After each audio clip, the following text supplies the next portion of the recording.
Friends, hello. Welcome to Warhammer 40K Imperium Maledictum Iron Archipelago, the second episode. We did miss last week because I was super duper sick, but we are back now. Before we get started, we're going to cut over to Grimdark James, who just today, a few hours ago, finished the Rogue Trader video game. And, we'll get his review about it. But first, a quick word from our sponsors tonight. Pal World. We have a Pal World community server going on right now. It's hot. It's hot. 2 million copies sold in 48 hours, and it has outsold Elden Ring on PC. So it's, if you want to play, why not play with us? James, about that Rogue Trader game, how's that going for you? Oh, look, all I was going to say was that it was like 12 hours ago I finished it. It was last night for me. But so I've had a chance to sleep on it. But yeah, look, I enjoyed the game right the way through. I know that Owlcat games are known for bugs, and it was not quite as buggy, I thought, as Kingmaker or Wrath of the Righteous on launch, but it wasn't without bugs, especially after the end of Act 2, which is where the open beta went up to. But I had a lot of really not game-breaking, but just annoying bugs for the rest person like me, things like quests not being removed from your log when they're completed, and I was trying to go around making sure my whole thing was done, and it's like, oh, okay, I've done that, but it won't go away. Occasionally having to just do quick save, quick load to get rid of some interface issues. But yeah, what killed it for me though was I finished the game last night, and Owlcat games always do these ending slides that tell you about what happened to you and your companions and everyone you interacted with, and I got maybe a third of the slides you're supposed to get. I've asked people, and I'm like, yeah, because I got nothing on my companions, nothing on most of my colonies. And they're like, yeah, that's a known bug. And it's been a known bug since December 13th when the game came out. So, and I'm guessing because they're doing lots of hot fixes. They got a hot fix out on Christmas Day, for example. But I think that they're probably focusing more on stuff that literally breaks the game with people. I've had people saying they've had to actually start the game again or go back several hours worth of saves because something got broken that then couldn't be unbroken. Or saves that were lost, I think was one complaint. Yeah. So look, my advice is it's a great game, but give it a little bit longer to cook.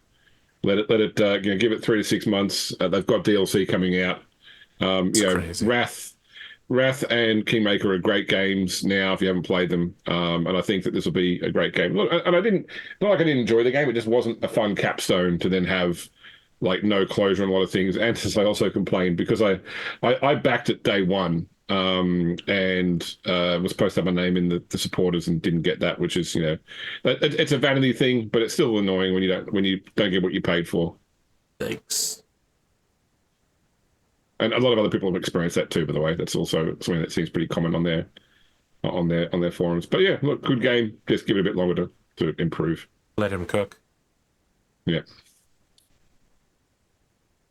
Listen, I think that people's thirst for the Eldari in Rogue Trader has caused them to go overdrive on the Warhammer memes Reddit or Gilliman X Yanari. But that's so that particular romance is also known to be buggy. You can't properly complete it, no matter what happens in the end. The people that get epilogue slides, her epilogue doesn't. I'm just saying, people are going overdrive for Gilliman sleeping with the Xenos and the Lion going, "You what?" It's well done though, because it's not a sexual relationship in the game. It's very clear that it is for Gilliman. Yeah. Ultramarines are the best. Number one, baby.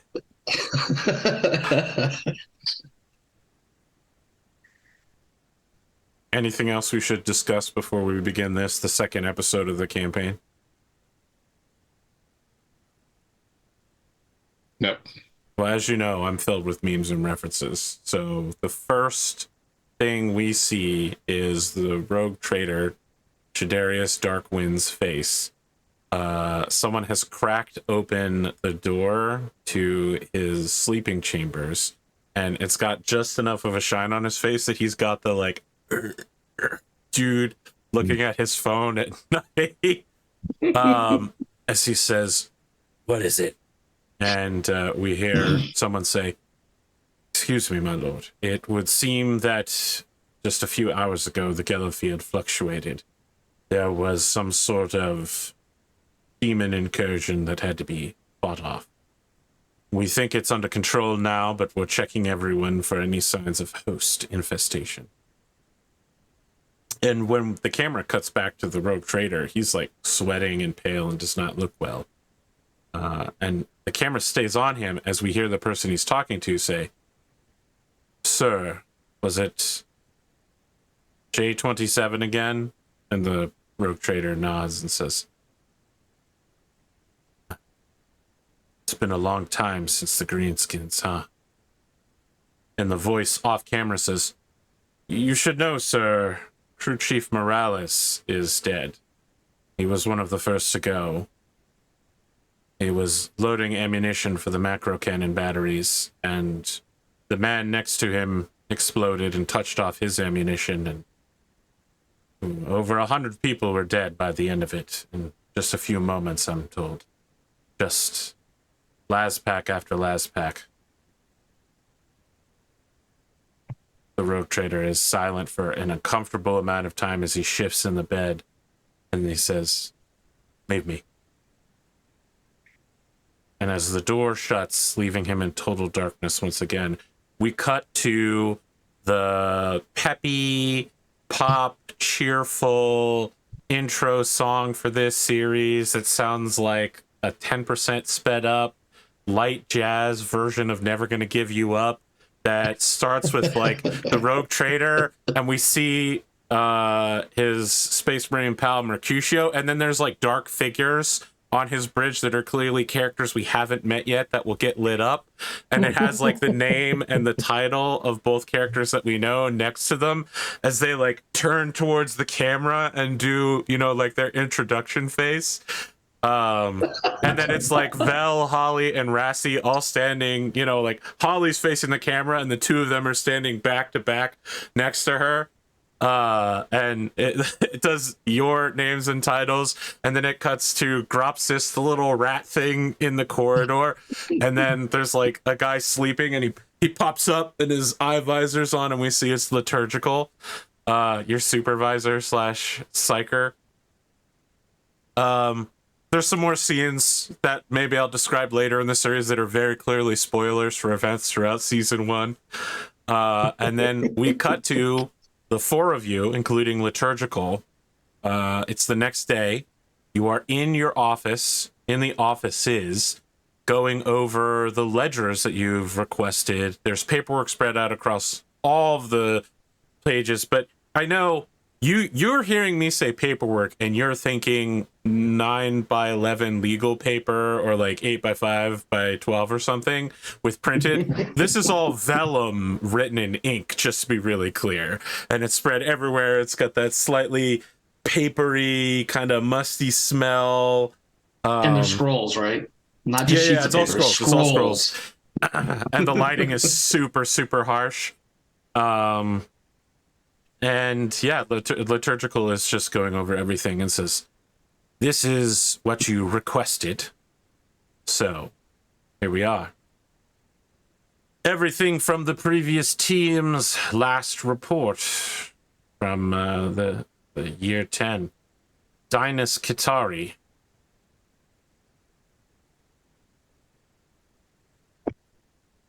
When you talk, he starts suddenly and says, "Forgot you were here."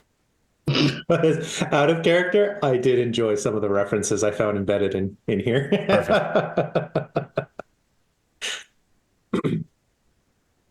No, Rassie thinks that there's some kind of beef here, but this is his superior, so he's only going to say what he thinks is absolutely necessary, since his boss clearly has personal problem with him. Did they have an office anywhere that they worked out of? Anywhere they might have left behind things like? We're currently standing in it. Okay. So what about things like leave behind personal possessions, little black books and the like? All of those were gathered up and removed by the janitorial staff. Anything that didn't belong to the company. But we have the records, receipts, transfers, bills of That lading, belongs to etc. the company. Yes, it's here. Okay. Excellent. I only asked because there's clearly some coded speech here. That's all. So would help to decode. Dinus was extremely exuberant and vociferous and yet cryptic. Yes, clearly liked brevity. It's not the word I would have used, but This is also not the word I would have used. All right. So, do you need to stay for this liturgical, or is this just up to us now? Well, this is my office. Okay. We all work in these open offices. I can leave if you'd like to. I can go on a lunch break or something. Oh no, I just wanted to make sure that you weren't hanging around because you were expecting us to entertain A you. large part of my day involves waiting for you to do something. It's a very peaceful retirement. All right. So, there's a few things I noticed straight away. He immediately goes to sleep on his desk. Yeah. So the first one was I got concerned about these 100 suits of power armor, and that's particularly because it has the word replica written here. So I think we need to work out whether these are actually like functional suits of power armor or are they just museum pieces, because that will really change who we plan to sell them to. And it probably also really reflects that the value was listed as 1 million solars each. I don't know if that's 1 million solars for a proper suit of order power armor, or whether that's like the price of these as museum pieces once again. But I think that trying to sell all 100 in one go is not what we're looking for. We're trying to look for people that might want to, kit out their elite guard or their noble army. I don't see large military forces buying 100 units of an army, which is going to be almost impossible to maintain. Training in the use of power armor is going to be quite rare in anything guard or navy. Yeah. All right. What else did I see I thought was interesting? So I thought that this, what was the name they put here? Trazyn the Infinite must be some sort of infractionist, some sort of maybe like a cold trader that helped them get the armor. I don't know much about this Captain Ilraz and the Eternal Suffering. Lots of acronyms in there. Once again, probably if they're buying Xenos corpses and selling esoteric pre-heresy items, they're probably some sort of infractionist as well. It's a bit concerning, obviously, that our Lord is clearly working with nefarious elements, but I guess that is his remit to do so. So I thought that, when you say that, liturgical pops back up and says, hold on a second. Oh, sorry to wake you up. Yeah, let's be very clear here. None of these transactions took place in Imperium territory. For it to be the cold trade, it would have to have taken place on CETA's Alpha, Beta, Gamma, or Delta, or any Imperium world. None of those trades happened in any of those locations. Probably. Okay. In a provable way. Okay. And that wasn't my concern. Okay, and if they're happening, okay, disregard. I thought that this Magos Ezekiel Sigma 4 might be a good point to start with in terms of trying to work out the equipment and maintenance side of things that we need, because he's clearly supplied that before. He clearly has, once again, esoteric wants and needs we might be able to fulfill or find something else that can fulfill. So he's probably a good starting point for the equipment side of things. I think I can probably arrange something to meet with him or a representative. I do have some familiarity with the Adeptus Mechanicus and the way they operate from an administrative side of things at the very least. This Imperial Navy contacts, it sounds like that was someone they were starting to groom as a potential supplier of food. Didn't look like that's what they'd gotten that far yet, but maybe we could sort of keep that going on. Yeah, I don't know what to make of the tunnel snakes, but I guess that last paragraph about the macro cannon rounds and the like. My thought was there that since we've already know that the leagues of Votan are on this station and we've demonstrated our dancing skills to them, that maybe we could see what they're after and whether they're willing to trade. They are, I think, a technologically involved xenoform or demiurge. Are they sanctioned? I'm not even sure at the moment. I pull out my primer and I check real quick to see if they're even mentioned in it. The list of good guys and bad guys in Appendix 4? Yeah. According to your primer, which is 10th edition, they exist and have always existed. As it's sanctioned? Sanctioned abhumans. Ah, yes. There has never been a case in the 10th edition primer where they didn't always exist, according to this primer, which is very specific. Yeah, I haven't personally encountered them before our dance-off, but they are sanctioned. I'm seeing like that clearly looking in my primer. that Family Guy meme of like the chart between mentally ill or terrorist. It's like the chart between Xenos or abhuman. When you said chart, the first one I thought of was the airport security color guide. Oh, wow. That may have thrown me out there a little bit, but yeah, I haven't had occasion to meet them before we danced, but yeah, they are sanctioned abhuman. Indeed. I am curious about these tunnel snakes. They may have been a one-time thing, but they definitely proved to be something of a thorn.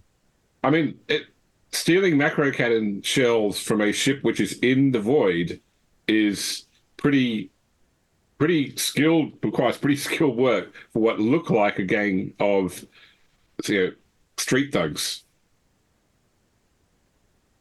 Plausible deniability.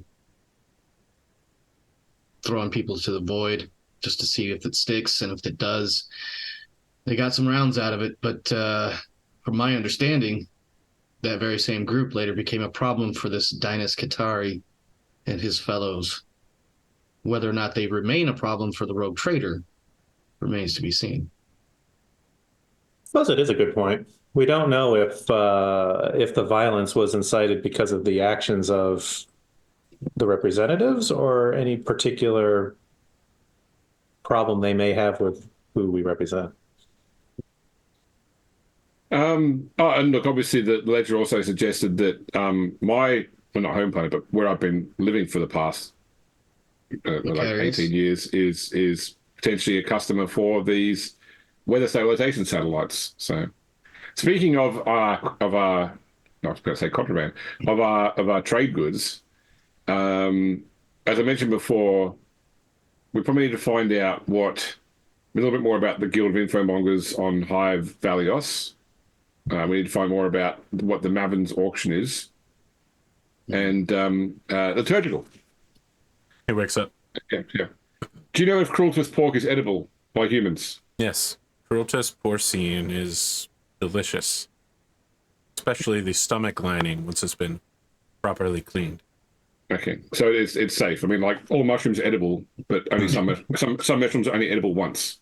Sure. Yeah. I think Velamris actually is kind of chuckling softly about that idea. They're being held by the dealer on Crueltus in the name of the rogue trader. Okay, all right. So we know that's it's tradable as food, not just as byproducts. Will or co-products. require several steps to go from living to edible, but yes. That's an interesting question, actually. I wonder if there are co-products we could pull from this too. I mean, if they're processed for food, that leaves. We're using the dividends from the manure in order to pay for their upkeep. Okay. What about like their leather, their offal? Are these things of any value? They're alive now, so we're not using that. Yeah, but I mean, okay, anyway. Yes, when they are dead, the rogue trader would prefer you use literally the whole pig. Yeah, it's the ethical way. Yes, so the that's what way. we're worried about. Liturgical, I do have a question regarding this group referred to as the tunnel snakes. It's my understanding that they became something of a brief problem, perhaps repetitive. We did encounter them ourselves. We went to the They were a problem one determined... time when they killed Dinos Katari and the rest of his team about 270 days ago. What do you know about that? They killed Dinos Katari and his team about 270 days ago. So nothing about motivation or reasoning. They were going to a meeting in order to finalize payment, to which they did not return from. And thus the snakes themselves were not paid, or we were not paid? We kept the money when the crime scene, what was recovered. Hmm. There were many dead on both sides. Would you say that the snakes remain a threat of any sort? Perhaps low level. They are street gang. According to your report from yesterday, they tried to kill you? They definitely accosted us, attempted to rob us. We resolved it in our favor. If you can deal with something like that, are they a threat to you? Probably. Can you deal with it? Seems like it. Well, it's one thing when it's 3 or 4. It's another when it's several hundred with proper motivation. I don't know that they have hundreds of members, but certainly your killing of 3 people has not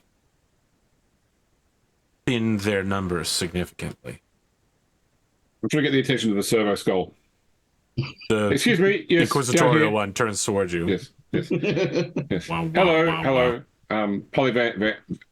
Anyway, so if anyone's watching, I understand that there was an agent of the Inquisition following our predecessors who might have seen something about their death. If there's anything, useful that would help, then, just usual channels, put it through usual channels. Thank you. The servo skull looks slightly over your shoulder and then looks back at you. Yep. Right. I looked to see where I was looking for a moment. Okay. As I like, yeah. Sure. Make whatever passes for an awareness check at -30. Okay, all right. It would be a awareness. Well, it's still possible for me. So -30 is very hard. No. Well, you look, you strain your neck in the process, and you do that thing where you put your eyes at the bounds of your head, and then they hurt a little bit, like the tiny little muscles, and you're like, ah. No, I wasn't that interested. I didn't look that hard. This says astonishing failure -5, my friend. Okay. Yeah. What you believe and what the dice tell me. I'm too lazy to do myself harm looking for somebody. Around here, we let the dice tell the stories. Wait, are you claiming that a sister of battle is too lazy to do something? I'm not a sister of battle. Ah, of course. Well, you are a sister. Who has seen battle? Yeah, it's questionable. Yeah. I think she was 90% used as a medic and not a combat one.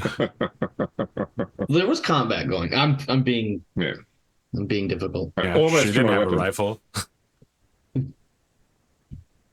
Anyway, this is not about me. This is about what we're doing here. So, immediate steps. I think we need to. Sorry, wake up again. I was gonna cut in right there.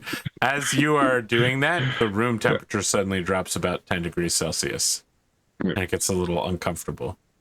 Okay. He comes up and he says, "Yes." Oh, I was just wondering, the power armor, is it stored here on the archipelago, or is it somewhere else? It is here in this building, in the secured vault. Okay. If I wanted to have like an expert assess it, can be organized? We have in-house experts, a historian of the Legion. Okay. All right. Well, you want to point me his or her way? I will schedule the appointment for later today. my calendar's just my calendar's up to date, so just find a gap in my calendar and I should be fine there. All right, so he gets your calendar. My calendar it's empty. He gets your calendar, which is, on a chalkboard, and he begins consulting a second chalkboard and cross-referencing them. And then he finds another chalkboard for a conference room and makes sure that all three line up, and then double-checks his work from the beginning before issuing you a pass for conference room 2 in an hour. Okay. And what time of the day is that, roughly? Well, it's start of work right now, 9 a.m., so 10 a.m. Okay, all right. So we shouldn't need a meal, but maybe can we get some recaps to the room?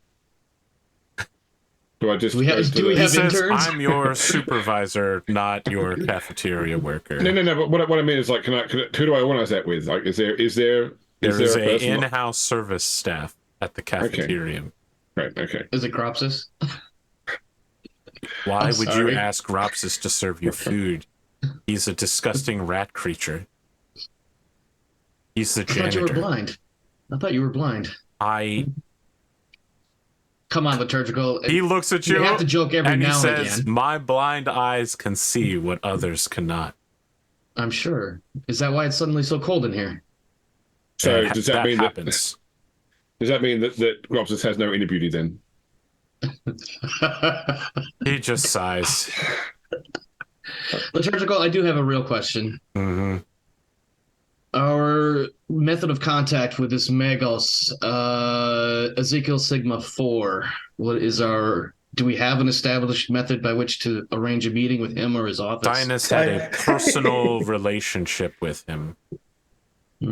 I think while you're having this conversation, after mentioning the recap, Rassie, who doesn't really want to talk in front of Liturgical for whatever this beef is going to get up and head over to where that is.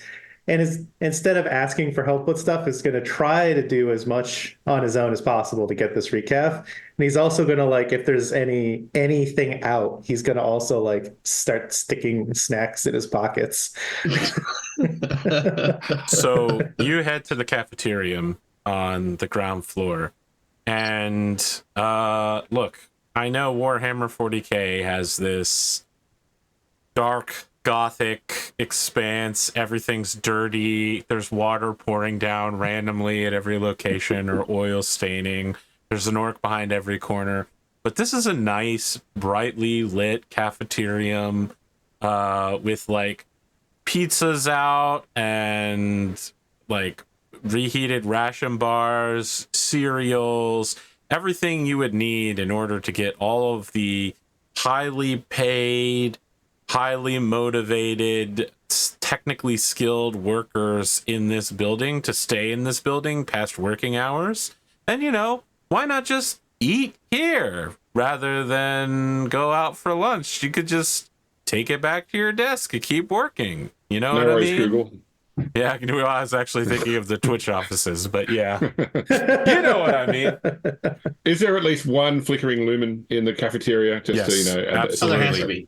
There has to be. And because the first time I saw something like this was at Lucent's main office, I believe that there's the Lucent coffee stain logo, which only people who know will know. All of the tables have recaf stains that look like they're an almost complete but not quite circle. You come back with a tray loaded up with pastries and some cold deli sandwiches and a giant thing of hot recaf with some glasses. There's a recaf bar in Rassie's mouth, and his cargo pockets look a bit swollen as he walks over to the table and places the tray down. And starts pouring himself a cup. It's got that beautiful recaf smell with the, it's got that pouring noise that's just perfect for a commercial, where you can hear it all the way right up to the edge and then it stops. No spills. I think if anybody looks over, like, after pouring the cup of recaf, Rassie is just sitting there, like, occasionally just, like, inhaling deeply. He's not even drinking it yet. He's just smelling recaf. It's recapping your cup.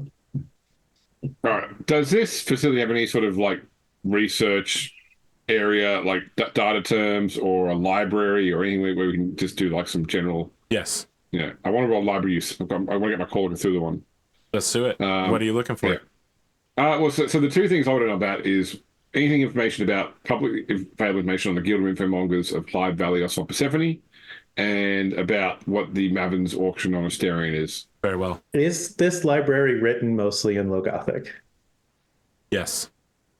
I would like to help if I can. Very well. I don't know what helping does for a roll. I don't know if that's a mechanic. I don't know either. System. It's either going to be narrative or Why don't you both helpful. individually roll, and each of you will pick one of the topics, and that way doom will lay upon the failure of whoever individually sucks. What skill would I be rolling for this? Library use. What is that? That's not actually a skill. That's a Call of Cthulhu skill. Oh, well, then it would just be lore, correct? Isn't that a sub skill? I'd say law is probably and whether or not the library. So law is what you know. Whether or not the library gives you a benefit from having access to information you don't have. I'll give you a plus 20 on it. Which topic which one is more important to get an answer to? I think they're both equally important. I'll tell you. I'll do the auction. You do the guild monger, the infinite mongers. Okay. All right. I succeeded on the. All right, plus 20. Okay. You guys did pretty well. Yeah. All right. I was expecting to fail that roll. Which one would you like to start with? Go with the high roll first. Go with Rassie. And you did the Guild of Infomongers. The Guild of Infomongers. Okay, so an infomonger is, of course, someone who trades in information, unsurprisingly. The Guild of Infomongers of Hyde Valios on Persephone is regarded, through the records you're seeing, like the people who want to use an infomonger will use whatever they can get. But when you're talking about top quality, you are talking about Hyde Valios. Their talons stretch throughout the whole sector and subsectors. It's considered to be the best. And if you're looking for information outside of the sector, Hyde Valios is pretty much the only place to go to. Now, all of the guilds, on the face of it, cooperate with each other. But of course, they're all their own individual businesses. So it's really the Scottish conundrum. When they're not fighting among themselves, they're fighting everybody else. And the only thing that can unite them is an outside fight. The information that they can get is typically, look, you don't call the Guild of Infomongers when you want to know what your neighbor's up to. They sell the kind of information that the Imperium typically does not want a common citizen to know. Restricted information about Xenoses or historical databases that are being purged or activities of rival corporations. Things that would be difficult to get your hands on. That's why you would go to the Guild of Infomongers. Now, they work on a contractual basis. You can't just walk up to them and ask them a question. They're like mentats from Dune. You hire one for a set period of time, and they do their best to serve you.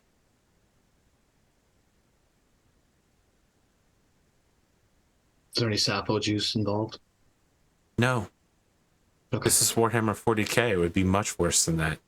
It'd be Sapo oil. It just slowly drives you insane as well for no apparent reason. All right. So the Mavens of Asterion are sort of the high society business leaders and social doers of this particular sector. And the Mavens have kind of cleared away. They used to be just one of many groups, and after eliminating their enemies, they're now the only fish in a pond. The Mavens auction is held somewhat regularly, but the date moves as merchandise is acquired. They're kind of the legal version of a rogue trader. They move goods within the sector that are difficult to get a hold of and are socially sought after, but are completely legal. things like rejuvenate treatments and items of high value, like power armor, for instance, would probably go well at a Maven's auction, or the Service of Worlds, or selling patterned Adeptus Mechanicus made gear would all go at a Maven's auction. But sometimes weird or strange items go there as well. I think that you recognize that there is a item in these reports for some time has been tried to sell and isn't really going anywhere. The Mavens keep making a big deal about a box. How many times has it been locked? It just says it's a box. They don't know Only what's twice. inside the box. It's one of those, it's Storage Wars. They're selling the box sight unseen. You don't get to know what's in it until you open it. It's like a gotcha. Yeah.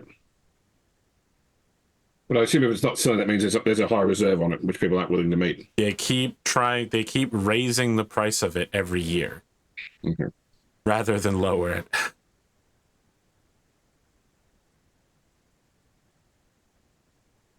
All right. It should be noted that the Mavens consider rogue traders to be competition, but friendly competition.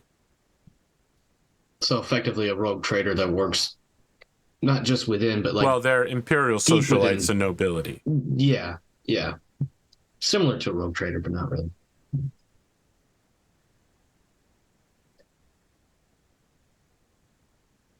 As you've poured over the libraries and such, your time for your meeting with Dr. Yiannopoulos is ready. Yep. She's Okay. waiting for you in conference room 2. I'll go to that meeting. What was this doctor for again? To assess the power armor. I think Velamris will accompany unless Holly course. has a reason not to. Yeah. Put yourself on the calendar so that the Liturgical knows where you are. I will literally take a piece of chalk and write my name next to yours on your calendar. The Liturgical suddenly sits up, snorts, and sees it, nods, and then goes back down. That's the appropriate way to do it. I want to pat him gently, like on the shoulder as I walk by, and be like, "Rest well, friend." I mean, when you do that, his He's very probably gonna weak zap me arm or something. immediately grabs you and he goes, "Don't touch me. You don't know what forces I'm holding at bay with my mind at any given moment." Velamris Quineel. He lets you go. You get the idea he was using his full strength, and he is quite weak compared to you, a normal average male. Oh, I know better than to tempt much more than this with a psyker. But I'm just gonna be like, just rest easy, friend. We'll take care of this meeting.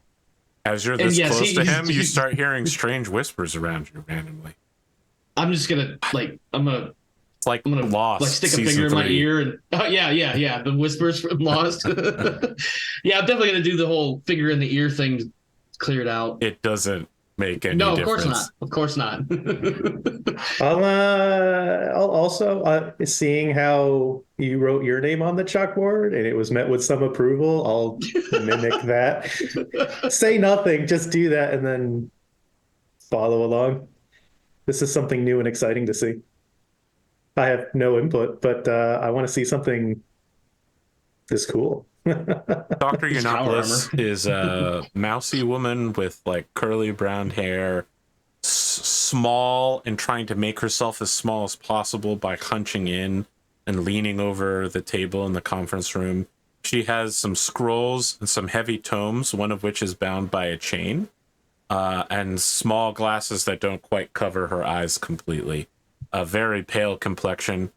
Her brown robe is very friar-esque, and when you come in, she moves to stand and says, "Dr. Yiannopoulos, the expert on the, well, various topics, but also specifically this power armor. Hello. A sister here. I don't suppose, which order are you with?" The Order of Hallowed Glass. And that has no relationship to the Ordo Redactus, correct? No. Okay, good. Excellent. Good. Okay. We're good? I'm Sister Holly. This is Rassie, and Velamris. I'm gonna wave. I'll say hello. We are just doing some jobs for the Rogue Trader, and one thing that came across our desk was these 100th suit of replica power armor of the Order. Yes. Now, have you had a chance to have a look at these yet? Oh, yes, of course. I have to perform monthly maintenance on them. We get a tech marine down here whenever we can, but normally we have to lure a Adeptus Mechanicus member. Engine seers normally put a bag over their head and hide them from the local populace. So, I got a couple of questions, if it's okay. Yes, of course. So, first off, the Order. I mean, are we talking about the Caliban Order, or is Yes. this some different order? The first legion, really. The first of the 9 faithful legions, led by the first son of 9 of the Emperor, the demi-angel, Lionel Johnson. He founded a sort of archaic order. I have some photographs here, some pics that I have, and she begins handing out pics of the 100 suits of armor. So the leggings are, as you can see here, sort of a classical medieval style. They aren't powered. It's just the torso and arms. Actually, the arms can be fitted with powered weaponry, but they don't have a inherent power source in them. So you couldn't, for instance, hook your las rifle into it or something like that. The order was a mostly chivalrous, mounted order of melee users. Their technology hadn't advanced to projectile weapons to deal with the local beast population. As you can see here, the symbol of the order, which is very reminiscent of Legion 1's Dark Angels. Very handsome in here. Perfect recreation. I'm not quite sure who made these. There has been some question as to the source. These are replicas, just to be very clear. But yes, they're recreations. But are they functional recreations, or are they cosmetic recreations? They are functional. I do want to note the legs are not powered, so the torso does weigh quite a bit. It requires individualized and specialized training in order to use them. But is that intentional no, with the replicas versus the originals, or is this just the way it was? Well, this is how they are. Fairly good recreations from the historical data I can find of the original suits from Caliban. So the original suits also had unpowered legs and arms. As I mentioned, the local population was chivalric and mounted in nature. Yes, there yes. was no reason to power Indeed. the leg section. Yes, so it makes sense. You the just replicas wanted a also. good arm swing strength, a torso, and Yes. shoulder motion. Okay, so they're functional. They're redos. Now, they were valued on what we sent at 1 million solars. Is that the value of these reproduction, or is that the value of real? Oh, no, of course. I mean, not the real price. I mean, obviously, these are antiques. The paint, I believe, uses... I don't know that you can get this paint anymore. Just about that, beautiful. because this paint is black, but I thought the Dark Angels were green. Well, as you can see here, there are several different tones throughout the entirety of the thing, and I, the game master, have no idea what the hell James is talking about, so let's assume he's right. Dark Angels. These are very in dark Horus green. Heresy, they wore black armor. They changed to green later on. Okay, so it is black. Yeah. Because it's the order. And so, this is, all historically accurate, original. The purity of these paints and the level of cadmium in them is perfect for Calibanian atmosphere and local. Whoever put these together was definitely some kind of collector and history buff, for sure. No. Their real value would probably be, maybe half of what you could say this, but as a art appraiser myself, I think that $1 million a suit for the historical accuracy and the piece of human history that we're looking at. I mean, these suits were worn by the followers of a demigod, a son of the god emperor. Is there value as a set, or are they individually? Like, if you were to break it up into smaller batches, it would be a shame to break the set up. Perfect original Caledanian company, but I suppose you could. You would lose the value in the same way that a grav vehicle loses about 20% of its value as soon as you take it off the lot. Once we break the set, it can never be restored. So better as a group if it was to be a bargaining chip of some sort. I understand if you can't swing someone to buy. I mean, these are museum pieces for sure. Something that you would want to set up and a large diorama rather than something you would hide away in the basement of this building. It's a real shame that we aren't sharing such a pivotal piece of human history with as many people as possible. Yes, but terrible. They are secured in a vault. Thank you very much, Doctor. You've been very, very helpful. Thank you so much. If you need my expertise, you know where to find me in this building. I'm on the 7th floor. Sorry, is that recap hot? Yeah, please. I'll push it over to her. Okay. She just grabs a cup, grabs the empty cup and pours it, and then leaves the room while sipping on it.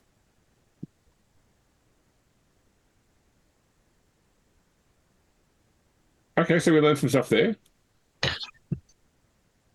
Oh, we lost Omar in the process. No, I'm here. My cat wanted to sit in the chair with me, but he got caught in the cables for my headset, and now he's mad at me because he's trying to bite me and stuff. So whatever. I was trying to be nice to the cat. Doesn't happen often. At any rate.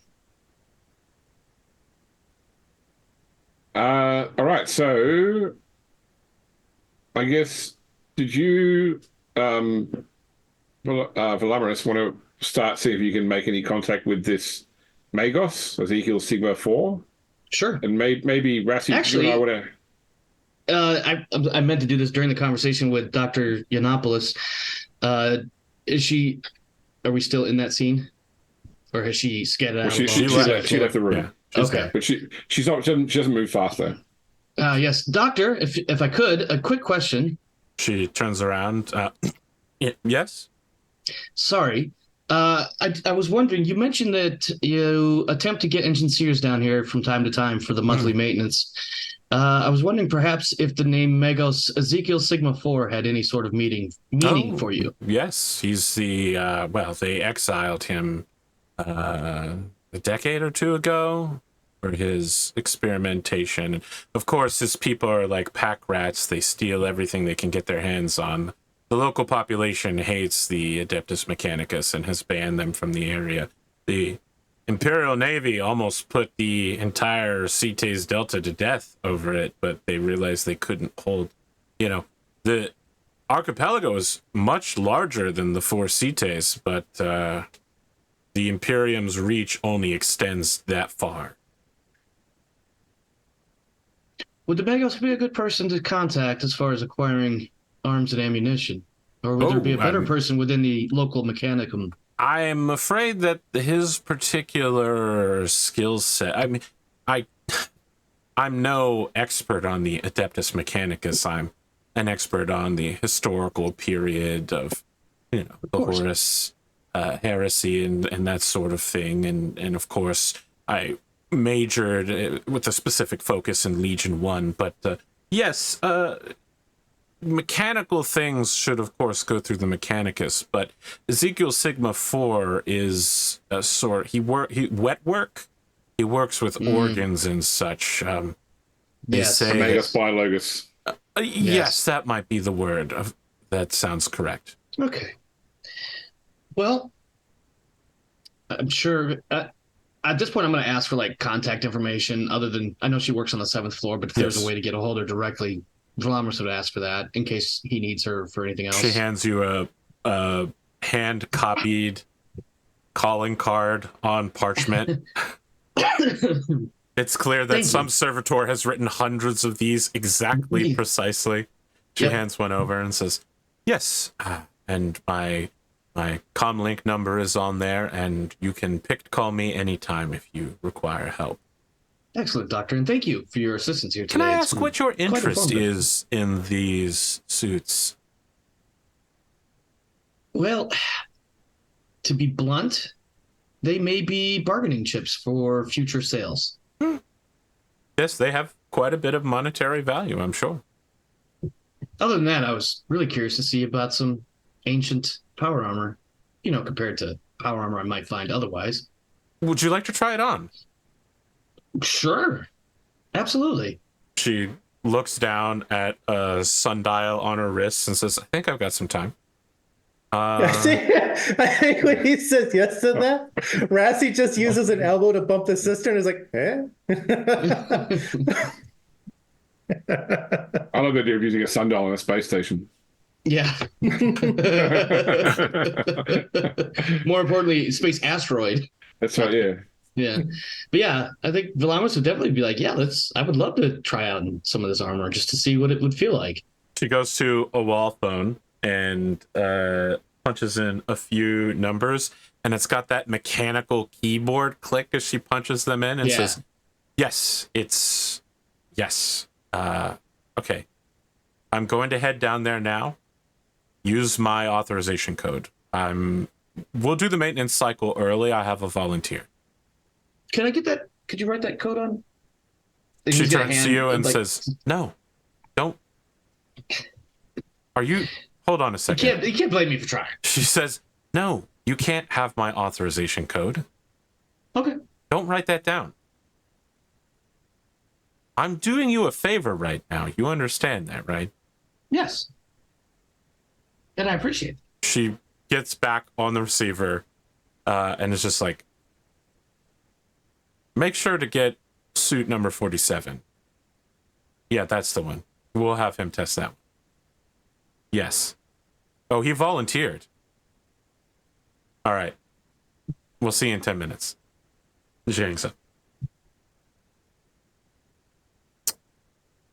We'll gather anything you'd like, and I'll meet you at the main elevator bank. She takes another sip of her coffee cup and then hands it off to Gropsis, who's going past with his little cart, and he just kind of dumps it into the trash can and just goes, and she's like scratches him behind the ears and is like, so horrible looking, but I just feel better whenever he's around. And then she walks past you. Rassie, you look at him with a heart filled with murder. Yeah. There's one very large thing standing between you and my last gun. Well, you go check out that power armor. I'm going to go ask. I have a couple more questions for the Turgical. Okay. Rassie, you want to go look at this armor? Or you? Yeah, I've never seen power armor before. Indeed. Okay. Also, I don't think liturgical. Yeah, I'll come with you to the power armor. I'm going to grab a cup of recaf. That's really all Velamris would want at this point, and just bring it with him. Get a thermos of recaf. Yeah. Are you? Are you hungry? I mean, I could always eat a snack or something. You start chipmunking your pockets out. Yeah, just like reach into one of the cargo pockets and pull out a protein bar. It says, "Look, you never know." No, it says starchy bar on it, and it's got a smiling Imperial Guardsman with a thumbs up that says, "I'm doing my part." It is 100% corpse starch. Yeah. Look, whatever you're hungry, make sure you eat. You never know when you might not be able to. Yeah. Wise words. And he'll break off a piece, start eating it. It Probably tastes like powder. Yeah. In solid form. As we see your face turn from eating it, as you're like, so dry. Yeah. It's like commercial... you like 90% dark chocolate and 95% dark chocolate. I'll tell you, when I was the first couple of years I was in the Army, they had this. It was like a little cookie bar. It was probably about, I don't know, maybe a half-inch cubed, except it was long. Like that was, maybe this long. It was the driest damn cookie bar in the MRE. God, yeah, that's what I'm thinking right now. Except less flavor. You got to reheat it with some moisture, it. you know? Eat your cookie bar. Yeah. We'll be back from the commercial break in about 5 minutes or however long it takes YouTube to process it. Stick around. Where everybody knows your name. So are they getting a commercial? Discover ancient history and own a piece for yourself. Greetings, I am Trazin, the Infinite, here to talk to you today about the 9th dynasty of the Ra-Pashet. The Overlord hand-carved beautiful representations of herself down to the molecular level. 144 million boxes of these out of delicious breakfast nutrient oats.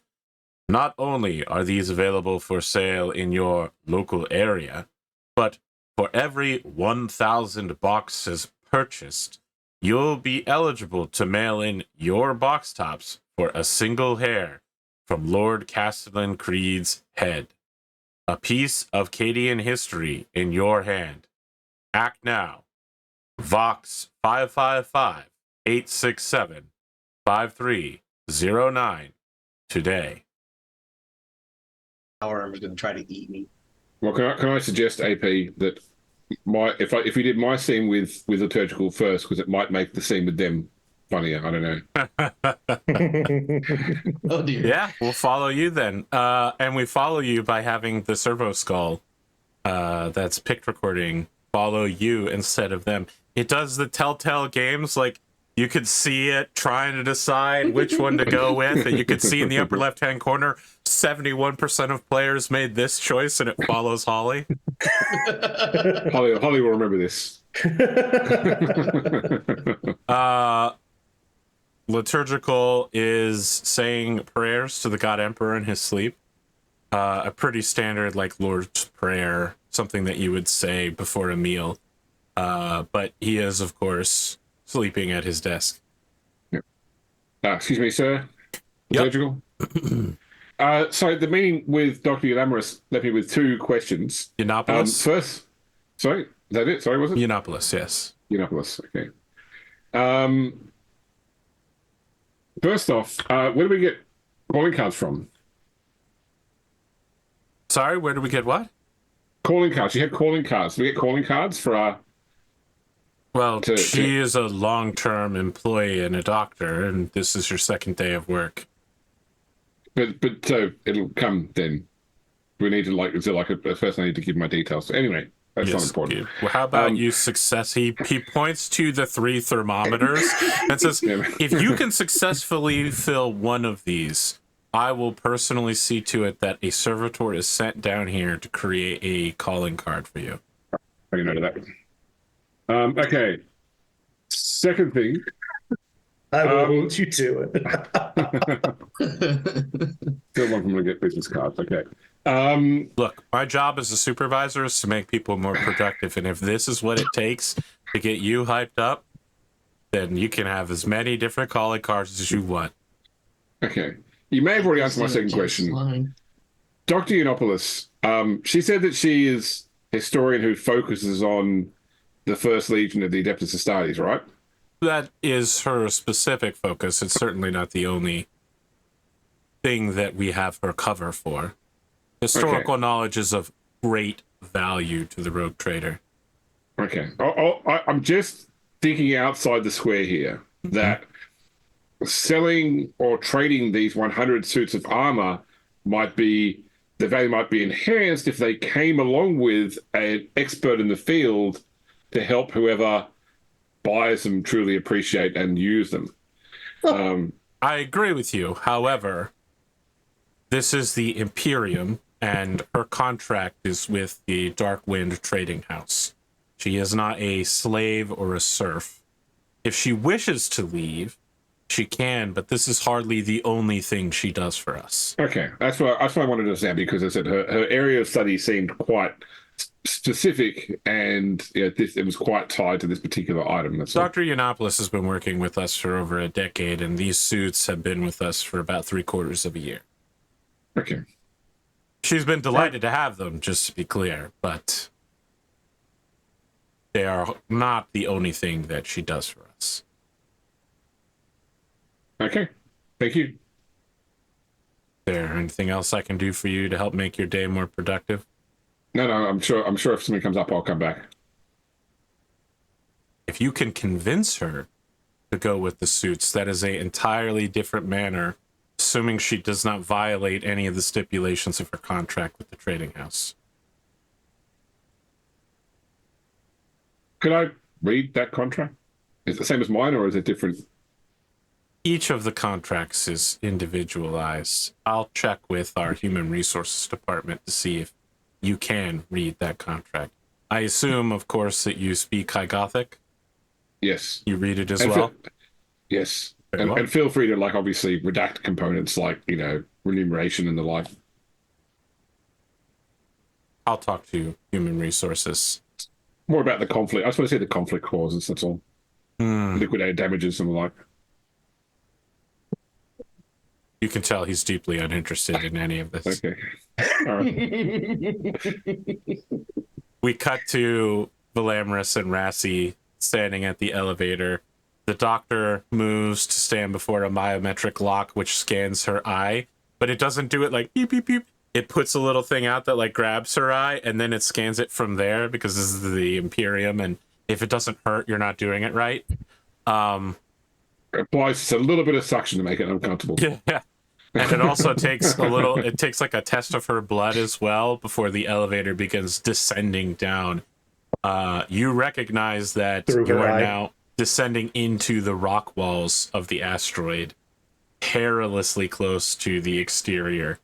As the door opens, it's clear that this vault, it is built into the rock. Like the rock of the asteroid is the walls here, not like plasteel or rockcrete or anything. You're walking on space rocks right now. As you make your way down to a series of metal security doors. I think, Rassie, you would recognize that there are definitely murder ports above and below you, and it also looks like they aren't activated right now, but there are definitely mines built lightly into the walls, like just below the surface, that are proximity triggered. So if you walk past them and they're activated, they just take the whole wall with it and blow you out into space. Okay. Yeah, Definitely Rassie just sort of looks around and gives like a approving nod. This is quite deadly. Dr. Yiannopoulos goes, around. Sorry, go ahead. Sorry? What's quite deadly? Oh, not that I thought that the rogue trader's secure vault would be anything but secure, but it's still something different to see how deadly this is. Velamris is starting to look around at this point. I think he would have noticed She's a couple starting to things, get but worried. not all the detail. She just keeps walking down the corridor about another 30 feet, and she's now like already just sweating even more. She gets to the door, and the guard gives a challenge call, and she gives the countersign. As two enormous doors, you hear a click, click, click, click, and you feel negative pressure as the air inside is higher pressure than the outside, and whoosh, you get whooshed on. Those same doors click and lock behind you, and you can feel pressing down on your skin the air pressure around you as the room reseals. And you are looking at a lot of different historical artifacts or things of great value, including a comically small Fort Knox style bars of like pure rare metals in the corner. You know, not like Fort Knox where it's like hundreds of thousands of bars. It's like just really heavy bars piled into a corner in a perfect crosshatch stack. It's like if someone was like, here's a briefcase with $100,000 in it, and you open it up and you're like, wow, I really thought it would be bigger than that. It takes up a fraction of the size of the briefcase. It's Grobs' life savings. Yes, he stores it in his employer's vault so that if he's ever fired, he can't get access to it. I think he has more problems if he gets fired. Yeah, I mean, like immediate execution, which is probably how he'll be fired. The firing will be literal. So you could see that there are various types of like grav flyers in here, and there are definitely some Xenos parts in here. It looks like the preserved arm of an Eldari and some exotic rifles. What is very clearly a series of greenskin weaponries against the wall, but the centerpiece of the whole room is, with perfect mood lighting, 100 dark suits of Order power armor. And someone is mannequining one from the 4th or 5th row out in front. You could see that there are people who are not tech priests, but technically inclined individuals in here who are running diagnostics on the suits. Several of them are grumbling, and you can hear one guy who seems to be a little bit larger in the belly and slightly taller than everyone around him go, I didn't know we'd be running the diagnostics today. Which idiot deserves number 47? As the suit is rolled in front of Velamris. You could see that the top portion probably weighs about 150 pounds. The leg portion probably weighs about 50 pounds. And there's no through support. So you have to bear all of that weight without like the legs bearing the weight for you. So you have to, you got to pick up about an extra 200 pounds once you get the weapon and equipment in there. Yeah. Yeah, I imagine you can see that they're starting to hot charge the fusion reactor on the back. So, Doctor, I've overheard once or twice something about this suit perhaps being unlucky. That's not unlucky. It's just cantankerous. Troublesome. The machine spirits aren't typically happy. Oh, you know about the machine spirits. Are you a follower? I spent much time around the Adeptus Mechanicus. Oh. In fact, and he's going to pull out one of his, I don't remember if I have a vial of 5 uses or if it's 1 use per vial and I have 5 of them, but I'm going to pull out the vial of sacred unguents and see if that would you like to make a soothe tech use roll here? I don't know if I want to make that roll. Yeah, I'll do tech. Just tech. So let me pull up the character sheet. Tech. Sacred Unguents might give you a benefit. It does. That's why I'm asking it does. for I think it's either advantage or I believe it is advantage. I'd have to look it up. It's easy if I use the PDF that I don't have open.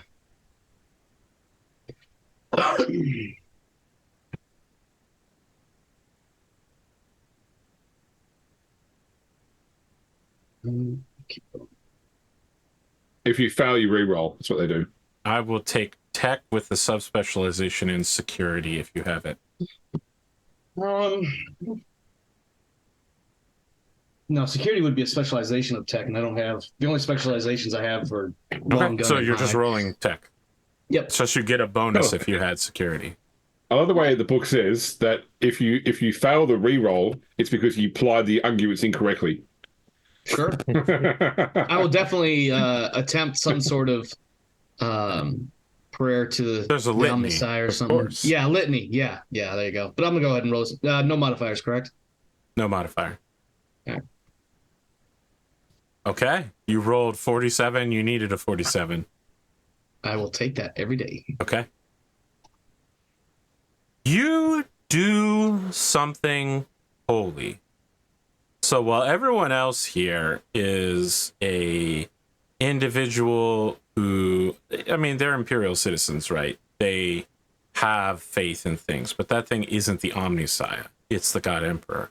You do something that is holy for the Adeptus Mechanicus. Your litany is, for something in the human tongue and not binaric, it's pretty good, honestly. And as you apply the unguents to it, you can feel the suit move slightly. It almost shudders as the machine spirit inside calms down. And yes, Doctor. I'm sorry. as you are finishing like buffing the oil into some of the joints, the last part of the powered armor right at the shoulder, you can see that several people have stopped working nearby to like look at you, and they make the sign of the Aquila as they're deeply impressed by what you've done here. And no one will ever know that you just barely pronounced the name of the Omnisci correctly in Binaric. Yes. It's a sort of shrieking blast noise that sounds a lot like a 56K modem. Which is difficult to emulate with the human vocal cords. Yeah. And as Velamris is going through this process, he'll look over to the doctor, and previously he had said something about having some experience with the Mechanicus, and he'll just kind of explain. He's like, I did a lot of work, mostly administratum related, but every now and again, you have to help out some of the locals with various things, and there was a lot of people with different tech issues that sometimes I would help out. Some unguents here, or maybe a small litany being said over there for your neighbors. A lot of the Mechanicum aren't very fond of, well, as they say, the flesh is weak. But when you make peace with your neighbors, you do what you got to do. And this is one of the things what you say is a small thing. I say is truly a miraculous work. Well, you haven't been to a scooch tax, so this would be a small thing. I'm not even sure if I'm saying my homeworld correctly, but that's the one. Sergeant Ben Luck, do you have any experience in helping put power armor on, or? Nope, I've never even seen it before. All right, then, Mr. Quineel, stand very still for a moment, and I'll see if I can get this fitted on you without any radiation leaks. If you want, I can hold your robe for you, so it's not in the way. He's gonna shrug his robe off to make it a little bit easier. It's definitely gonna feel like there's some extra stuff in his pockets and whatnot, but he's also gonna pass you his cup of recaf that he brought down. Yeah, please hold this for me, would you? Sure, absolutely. Also, I know what's in those pockets. I'm not planning to rob you. We're allies. Yes. Gentlemen, can we concentrate on the ancient power stand armor? still. Yes. Yeah. Yes. Do we have a servo skull following us? As you look around, you do see the servo skull hiding in the corner of the room watching you. I want to wave it over for an aside. All right, it comes over. We cut to a completely different angle instantly. Like, there's no way the servo skull could have gotten to where it's at right now without everyone seeing it. And yeah, now you're front on. We see 10 feet away from you in the background, despite you haven't moved, Velamris being fitted with the leg part. And you hear him go, oh, that's... you see him like wince in pain as you can see it's a little tight around the crotch area as it gets fitted in. So I've got his robe over one arm, and I've got the recaf cup in that hand, and in the other hand I have a piece of parchment between two fingers. You can't just ask for things. Sometimes somebody's got to understand what they've done wrong. He'll remember. He will remember as I slip it into one of his pockets. We cut back to Velamris as you are heavily weighed down as a active fusion generator pulls your entire body backwards with the weight of 125 pounds of power armor with no leg support. You get yourself in place, and without the helmet, you look different. You almost look like a mini Space Marine in this beautiful power armor. Your arms can't quite come all the way in. You're like a bodybuilder with too much water in the skin muscles. You just move like this, but the torso turns pretty quickly, and anything involving shoulder motion, you get a good swing to it. Yeah, I think he's trying to move around as much as he can, kind of get a feel for it. But obviously it's going to weigh him down, and I don't even know how. I know there's like encumbrance tables and all that stuff, but like with his strength is only 33, so I don't know how much that would actually help him. Your strength is 10 higher right now. So it's 43 because of the fusion reactor strapped to his back, but I'm sure there's quite a bit of this is encumbering, and it is definitely encumbering to be wearing this. Unwieldy even.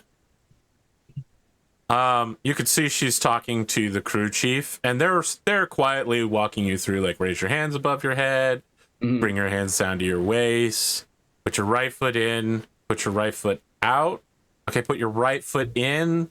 The All right, hocus left and pocus, I right, remember the this. foot, back and forth. All right. So they're checking something off. Like while they have you in this, they are running a test on the suit. Yeah. I think Velamris is quick to pick that up and say, all right, what's the next step? Okay. All right. I think we can let you walk around with that for a minute. Sergeant Van Lucht, you seemed very interested in coming down here. Would you like to try a suit? I think you're muted. Your audio sensors don't seem to be working.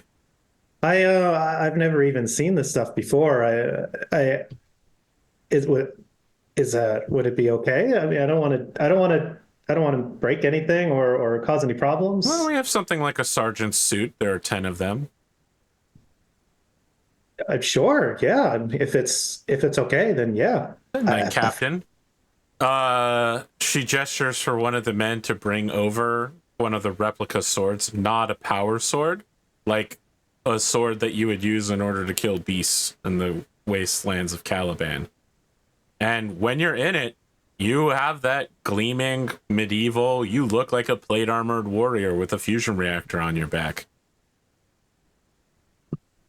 It's also a suit made for someone that's about 2.5 feet taller than you. Yeah. You are being dangled by a support harness inside of it. Fortunately, for the articulated torso parts, it has negative feedback, so it matches your motions well. The legs are not great for you. You're definitely being accordioned in there. This is... I don't even have words for this. There's...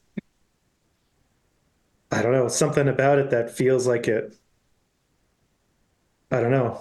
Remembers the presence of our betters. I don't. It's awe-inspiring almost. This is yeah.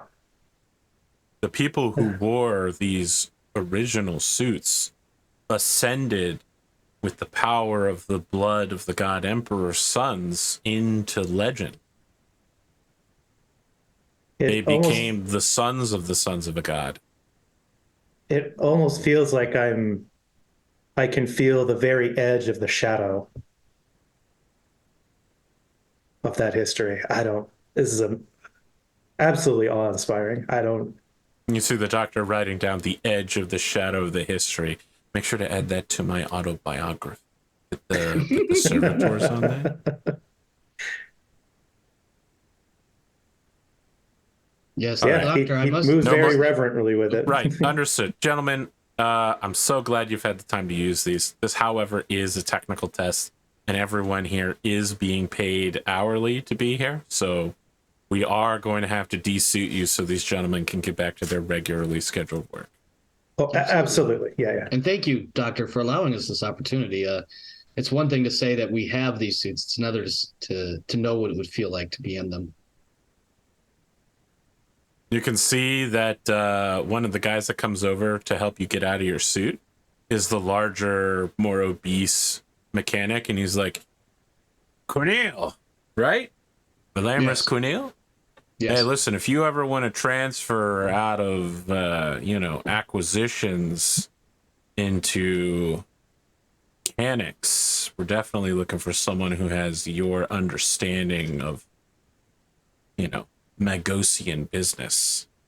All right. Indeed. Someone that knows the litanies could be of pretty good use down in the workshop. All I'm saying is you could be a real engine seer for us. Not literally, but... No, not literally.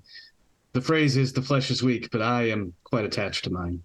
All I'm saying is if you need to move laterally in the company, I got a place for you at my right hand. I appreciate that. What was your name? Me? Yes. Most people just call me Chief. Chief. Well, if I needed to get a hold of you through another, I would probably need more than just Chief. Tyrrell. Can I have your name? Well played, Arthur. Indeed, Chief Tyrrell. I will. I appreciate That's that. Chief. For now, Chief Tyrrell. But yes, Chief. I appreciate that. Perhaps in about 5.5 months or so. I might have What to look an over. oddly specific amount of time he says as he deactivates the fusion reactor on the power armor, which immediately causes half of your body to go and your spine to collapse under 125 pounds of weight. As two guys clamshell you out of that bad boy. Say, Chief, I do have one question. You've worked here in the trading house for a while. What's How the would you normal know that? method? I'm assuming because you are chief, and one doesn't typically assumptions show up. make an ass out of you. He says as he pulls out not the first big fat tobacco stick and lights it up. Now I want to be clear. This is not a low stick. This is a tobacco stick. All right? I don't know the difference, but it's premium quality. It's the good stuff.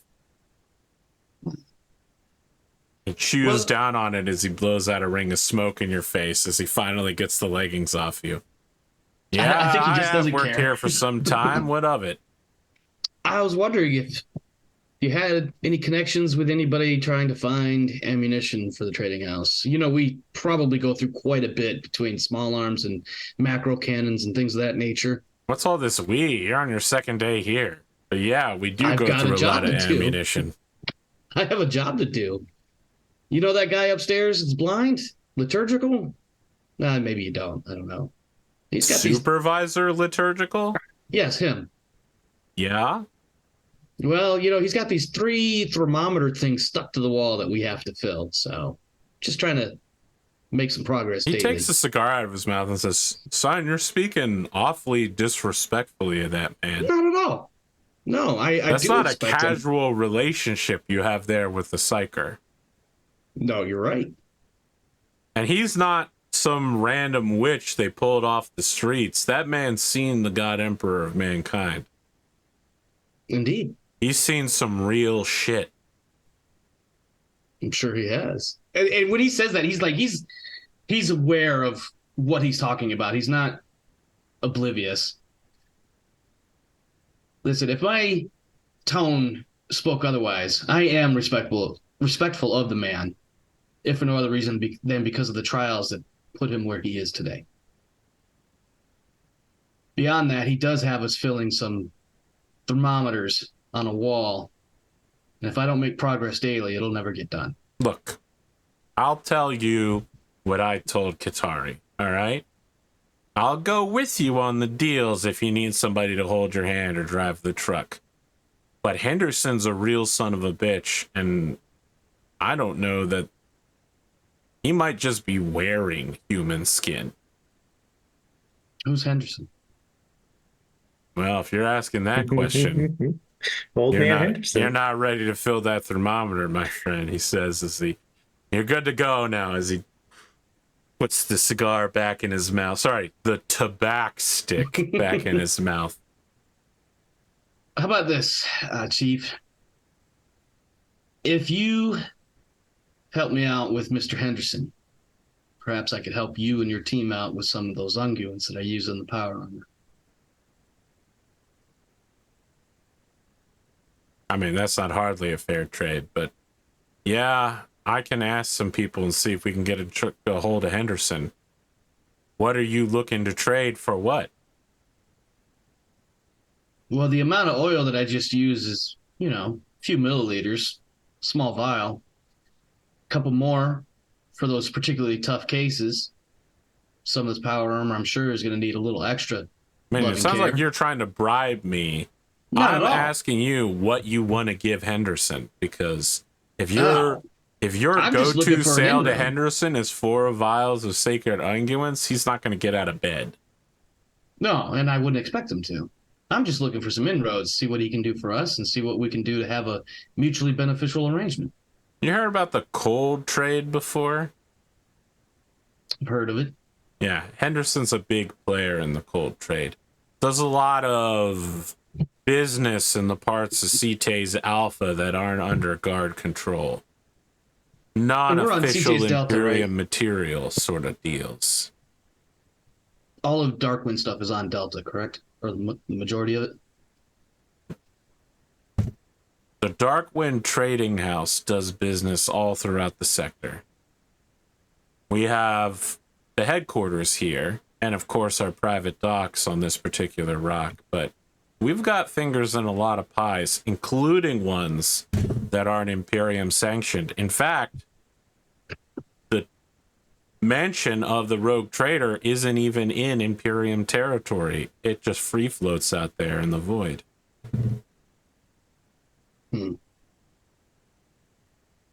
Look, all I'm saying is if you want to meet with Henderson, you better have something really fantastic to trade with, and you better know what you want. Because this is not a guy you call up for 4 vials of sacred unguents. Just getting to the trading site is going to be an adventure. When I went with Qatari, we ended up having to go through 2 patrols of greenskins, and that was just to get into CT's Alpha. Indeed. Chief, I appreciate your help. Yeah. Can I can I get a contact information in case I need to speak with you Come more directly in the future? down to the workshop if you need me. Sure, I can do that. I don't do servitor voice calls. I prefer my conversations to be with a real living human, not something repeating someone else's words. Indeed. Chief, you've been a great help. I appreciate that. Yeah, okay. You don't need to butter me up. Save that for the croissants. He walks over to you, Rassie, and he like slaps you on the back and says, Van Luck, let's get you out of this thing. You look ridiculous. All right, let's do it. You don't look ridiculous, though. You look amazing. Oh, yeah. Like, in Rassie's mind, it's like, I feel so fucking glorious I mean, right just now. to be clear, like, you look like this, but you also look like you're wearing a techno-barbarian suit of power armor that looks dope as fuck. Yeah. This would also be a Sabaton song. Yeah, on the outside, Rassie's like, yeah, sure thing. Let me know what you need me to do. And on the inside, it's just, yes, this is awesome. I was trying to look in my photographs when I went to a 40K event in Texas. They had a cosplay thing, and a guy went along as a Black Templar, and he had like the full on the stilted legs just like put him up higher. And anyway, he won the cosplay competition. When they went to get his prize, he was only wearing the torso and the shoulder, these little arms sticking out, these little legs sticking out under the belt. And I thought if I could find that picture, that'd be a great one. But I need a picture of him behind. Sounds accurate. I'm just picturing Rassie being like 6 or 8 inches taller than he was without the armor. He's not being stretched out on a press. No, I just figured the power armor would give him a little bit of a lift over his normal. What is he, like 5'4", 5'6", or something like that? We get you out of the power armor, and I we think it's 5 find flat. Holly, Rassie, Vel, and the Servo Skull all standing in the lobby as the Dr. Yiannopoulos gets back in the elevator and heads up to the 7th floor. How was the power armor? I don't know if I have the right words to describe how amazing that was. Yeah, I'm sure. I'm probably shrugging my robes back on, or maybe just going through the pockets just to smooth things out. And he's just gonna be like, "Yeah, that power armor is legit, and it's just the way she explained it to us. If you don't have the natural strength, you're gonna have a tough time to be effective on the field of battle." But it was amazing. And I think Velamris is gonna go for kind of like a high five or a fist bump with Rassie.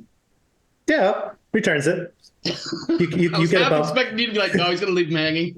No, he'll give a bump. He's still wrapped up in the moment of that power armor. Yeah, So yeah.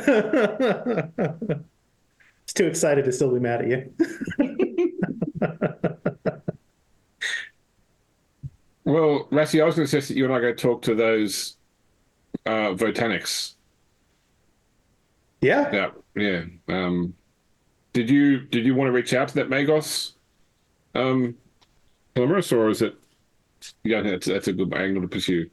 It may not be the best angle to pursue. I may have to do a little bit more digging. Well, I guess more accurately, I was looking at the Mechanicus for sourcing some of the ammo, arms and ammo, and perhaps this Magos, who is apparently a bit more biologist aligned, is not the best source.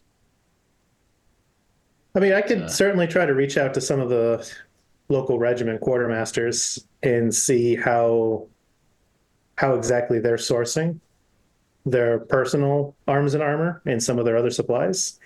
I think for ship munitions, I think maybe our meeting with the Votan might be a good angle, especially since they seem to have taken a liking to our love of fun. I don't think they liked us so much as didn't immediately hate us. But anyway. Well, we definitely off to a good start. In my line of, in my life, those are essentially the same thing. Not shooting us equals friend. That's what I'm hearing. Sometimes a guardsman life is as simple as it needs to be. Well, shall we acquire a vehicle? Or is there a motor pool in this particular building? Yes. The attached garage has your personal vehicle, the half-track, the armored FedEx truck. Yes. I'll drive. Do we know where we're going? I guess back to the same place where we... You know, no. Come on, this is an office comedy. You say I'll drive. You gotta pull drive. up the AAA maps? Yeah, no, this is 100% a scene that would be right out of How I Met Your Mother. You say I'll drive, the background changes. All three of you are standing exactly where you were before, but you are now in the vehicle, and Velamris goes, where are we going?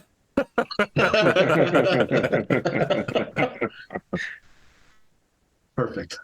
Yes. Yeah, and I've got the key in my hand. I haven't even put it in the ignition or whatever yet. And I'm like, all right, where exactly are we going? Oh, so the chair for this thing, by the way, is one of those things where the driver's seat is recessed, but the chair is taller than where it would be if it wasn't recessed.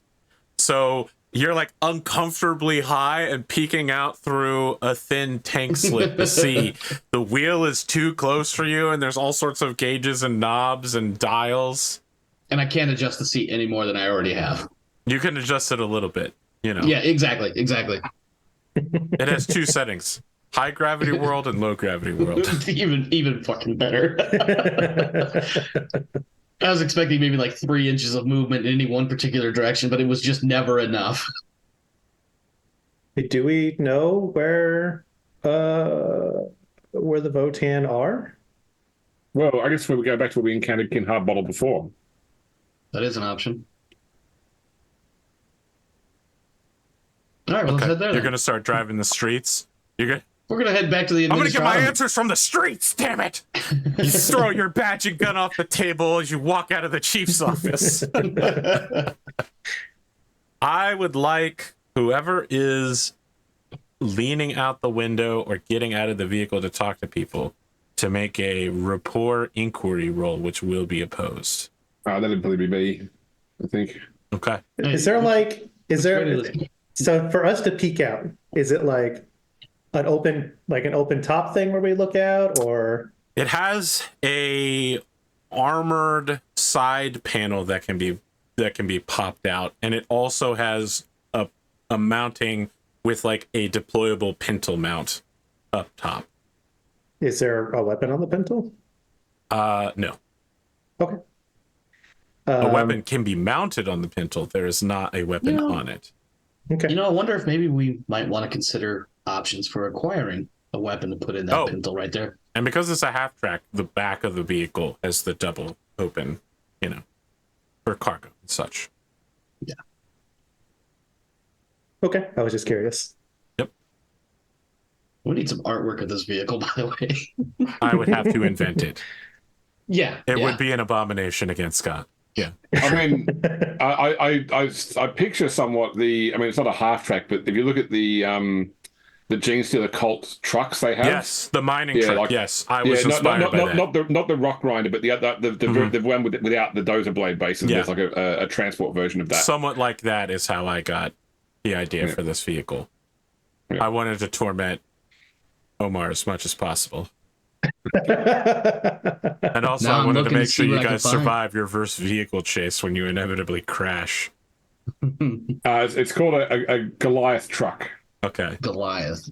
Well, this isn't specifically that, but it's definitely inspired by. I mean, I can always imagine the rear axle being the tracks. Sure. Or you could try a Taurus. Taurox. I would try a Ford Taurus. I drove one for 5 years. The Taurox is like that's a double track though. But anyway. So I will attempt this rapport. I have air of authority. This is the first time I've met these people. So So are you making a roll before the roll? Is that what we're... I make a roll first off in order to try and influence them to like me. Yeah. So that is either a presence or rapport test, which I will do it with The campaign before the campaign. presence. No. Okay, no, I don't. So Does this mean they don't like you? No, I just meant I don't get a bonus to my rapport test. All right. You meet a bunch of people whose faith is strong, but not strong enough to like you more. Oh, I'm gonna Incredible. A 100. Oof. All right, let's fate that one, shall we? Okay. Before I start a fight. Spoon got the reference for hard one. Right. Yes, thank you. Still a All minus right, 3. so mine is a 30. I have negative 6 degrees for sure. So still a failure. They don't. They tell me, but they just don't know. No, Sounds like I think the problem is that people tell you what they know, which just isn't a lot, and you end up chasing phantoms for sure. Like people tell you, "Oh, I think I saw those League guys down here," and by the time you get there, someone's like, "Yeah, they just left," and by the time you get back on the trail again, you're just grasping at straws, looking for Votanics. Finally, you find yourself well into the afternoon. The lights are beginning to dim as the next shift is preparing to go out to work.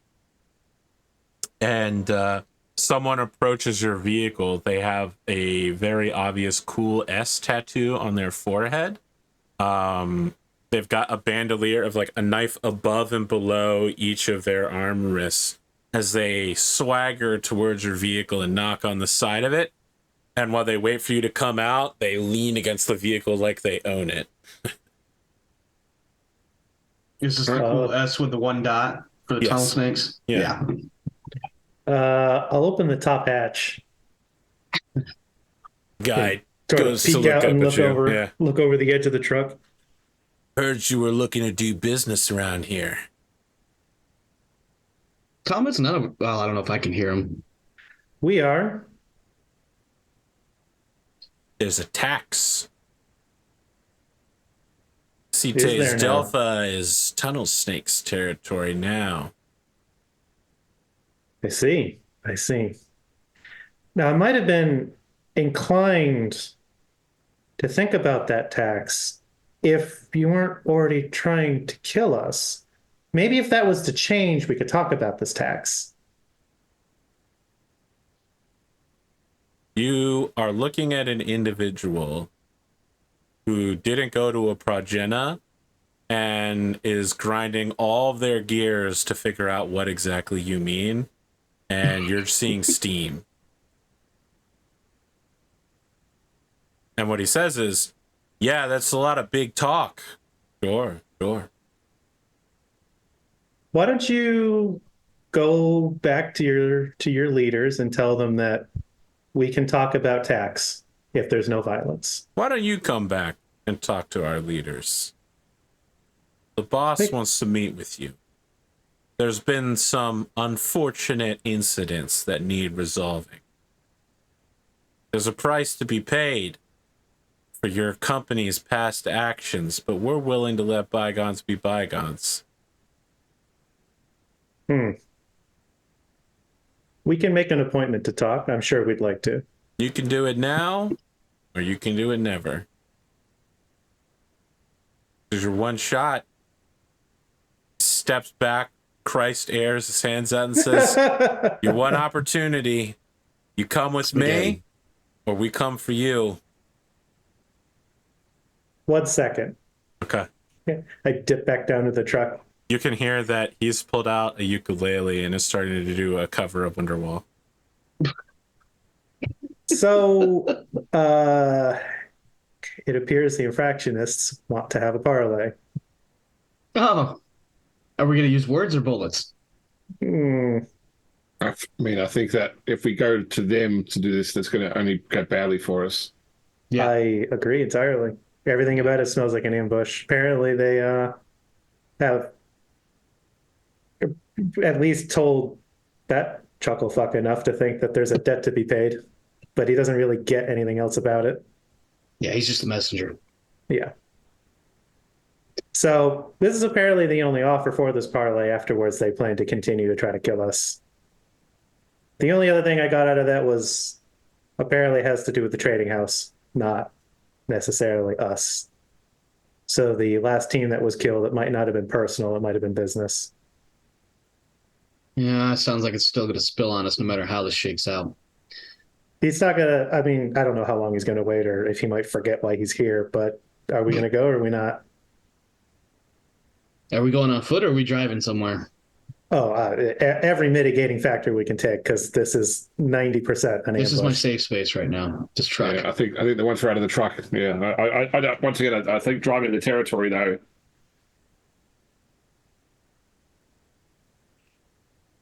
Did you bring your bag of stuff, Rassie? I've got all my stuff. Oh, good. You know, I have my trusty pistol and a knife or two, but I mean, how armored is this truck, AP? It's pretty armored, like go through a brick wall level of armor. Okay, like if you were just to basically like drop a frag grenade out the top of the hatch onto the ground beside the truck, is it going to damage the truck? Not. You'd scratch the paint if there was paint. This is not that I have any grenades, but it's real crack grenade level material. Let's put it that way. How about that? Frag grenades aren't going to do much against this bad boy. So are we saying yes with the vehicle? I think Velamris is already reaching for the ignition switch button key, and he's just going to intimate towards Rassie to be like, hey, tell him we're following. We're driving. Do you agree, sister? I don't feel good about going with them. I'm sure we could stop somewhere and be like, listen, this is as far as we go. You bring your people here. But every step we take towards their territory puts us in more danger, though. If we're going to draw that line, we may as well draw that line here. I'm going to take the keys out of the ignition and set them on the dashboard and be like, all right, we don't move. Okay. All right, I'll poke my head back out the top. You're gonna be the one who saves me. Tommy sounds like shit. Last time our groups met together, one of us was pretty severely injured and can't move very far. We're sort of stuck with the vehicle. We could certainly park somewhere nearby and meet a representative, but moving them is kind of difficult right now. We would like to have this meeting. Is there a food truck or a food stand or something like that nearby? Or a park even? You can see he turns in a circle. He's doing the Midwest emo thing where both his skinny arms are on his head as he's stretched out and walks in a circle. And then he starts shaking his hand and says, we need a third party to secure the site then, a new site. We're not doing business here, not in the open. You agree that if a third party neutral to both sides hosts the meeting, you'll show up? If we agree that they are a neutral third party, then yes, we'll agree. Send a messenger to your office.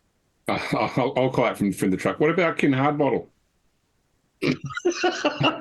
He says, yeah, okay.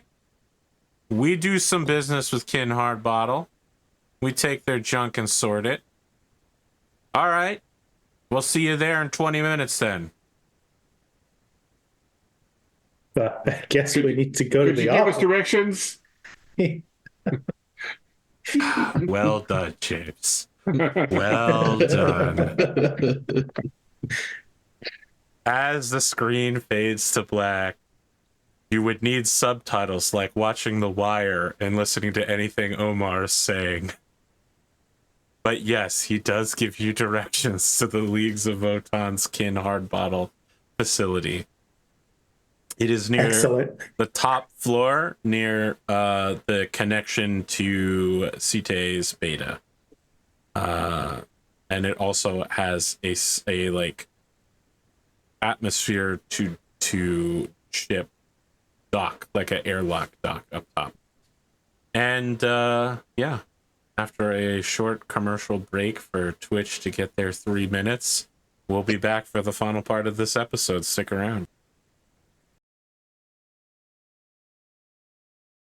If you are receiving this message, even now, you are being hunted.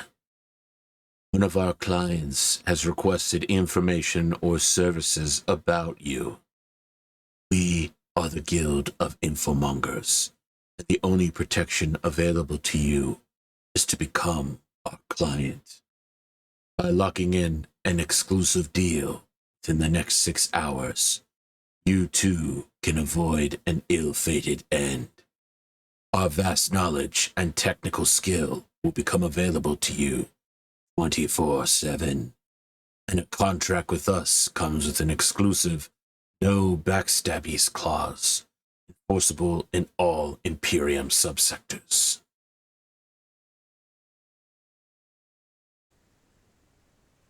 Imagine with me for a moment.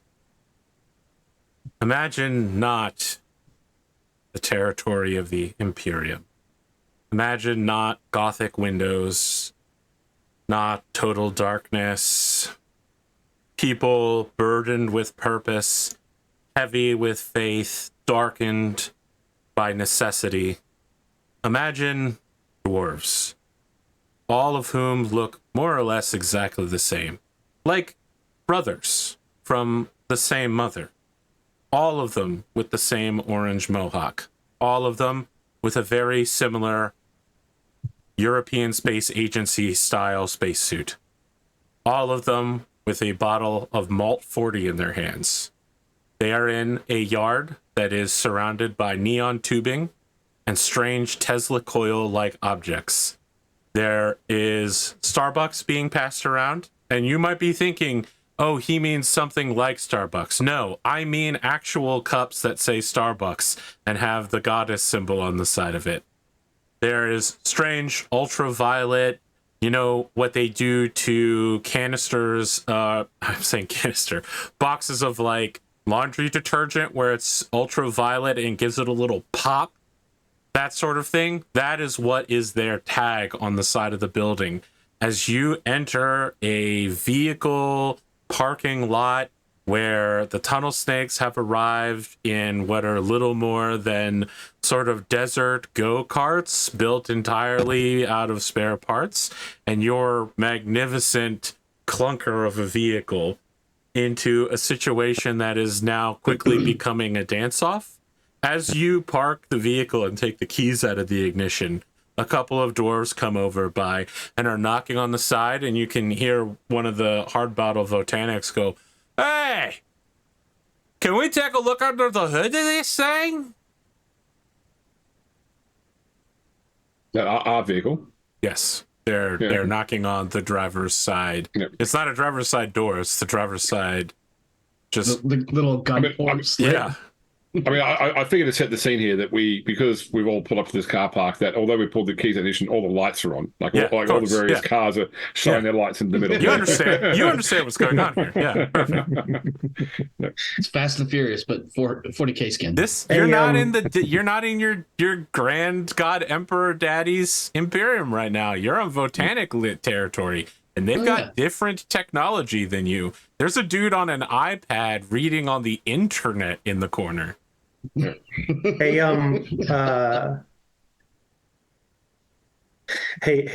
Velamris. Yeah. Yeah, just make sure you got a little bit of like fake like you've got some kind of like injury or something. Sure. I can limp. Yeah. And pop that hood. Yeah. I was just going to ask if you wanted to be the front person I think he was going to say front man, and he realized he's talking to a woman, so he quickly changes. Although I'd laugh at vehicles like a cab over, where the moment you pop the hood, the whole cab like rolls forward. Yeah, I think that. Yeah, so Velamris will hop out, and he'll take his time. All right, when you hop out, one of the Votanics is like, "Oh, slow your roll, son. I gotta check you for weapons." From the outside. I gotta open it from the outside. No weapons. Get out of your vehicle. We check you. You got it? I mean, it's just. He gets his stubby fat hands and he just starts grabbing you by the waist and going up and down. He's like, "You got a lot in there. Interesting. What's this?" And he like grabs something. Do you bring any weapons with you out of the vehicle? I think. No, I think he would leave his. In this kind of situation, he'd probably leave his auto pistol where he could quickly get to it inside the cab. So he goes, "Is this a spanner, or are you just happy to see me?" It's just. You're good. Okay, you're making a joke. Okay, yeah. This would be a great time for him to find that sticky note, by the way. I'll open the hatch and peek my head out and say, "Would you prefer the weapons stay in the vehicle, or do you want the weapons?" They stay in the vehicle. Okay, I'll need just a minute. I'll come out with my staff. Like I'll leave behind my pistol and my knife, but I'll using my staff like it's a walking affectation. Okay. I'm definitely limping. As soon as you exit the vehicle, he goes, "Oh, I would deny a sister her staff. You're gonna have to leave that in the vehicle." Well, it's a staff of office. Yeah. Okay. Well, it could be a Necron weapon or something like that. Okay. What the hell is a Necron? What? You don't know what a Oh, jeez. What are they teaching the Imperium nowadays? Like you hear Rassie's voice start like reciting from memory the Necron entry in the Imperial Primer. It's recently added. Yeah, it's that's why they had a 10th edition. They had to add it just like everything else in that primer. It makes them out to be like super inferior to guardsmen. The way he like rattles these facts off. Well, you have to understand, it's about how vile they are, but also about how weak and ineffectual and easy to defeat they are. As long as you follow these instructions. So this is the entry for the regimental standard for Necrons. Necrons seem to be a relatively young xenos species, not yet capable of warp travel or advanced rational thought. They originate from underground, choosing to hide from the Imperium like the basest rat or sub-mutant, emerging only occasionally to vent their spite on our more enlightened civilization. Trazyn the Infinite so mauled somewhere. Just going concern.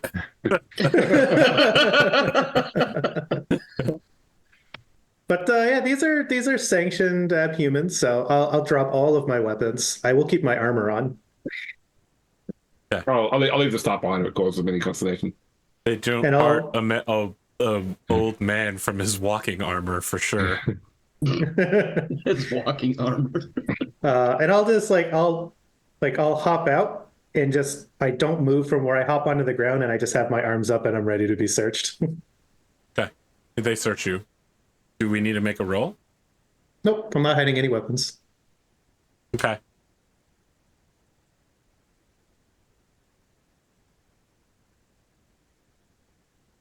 Someone gets out of a vehicle and is being searched across the way from these like strange golf cart dune buggy pieces of shit that are covered in flags everywhere. That's like tunnel snake flags and then like slogans. There's a flag that says the Wanderer for Mayor, CITES Delta. One woman steps forward. She's like 5'8". She's got red hair that's just, like sides gone. It's just this covering one eye. Wearing like old style Imperial Guard armor that's clearly one size too small for her. So there's plenty of space at like the armpit area.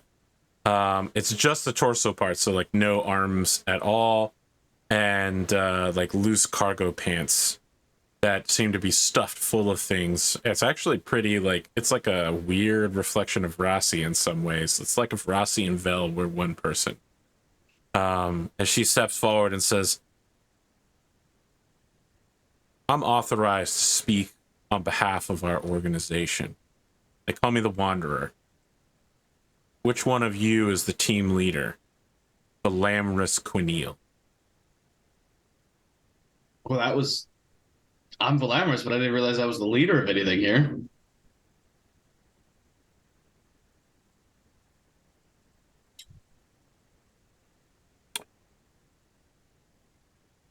There's the matter of the money. With 278 days of unpaid interest at local rates. So what kind of number are we talking about then? She writes something down on a piece of paper and hands it to the Votanic moderator, who takes a look at it and he whistles and hands it to you. Oh, I'm definitely going to look at the number. It's 3/4 of a billion solars. That's a pretty big number. What was the consignment? Interest rate is 9% a week. Okay.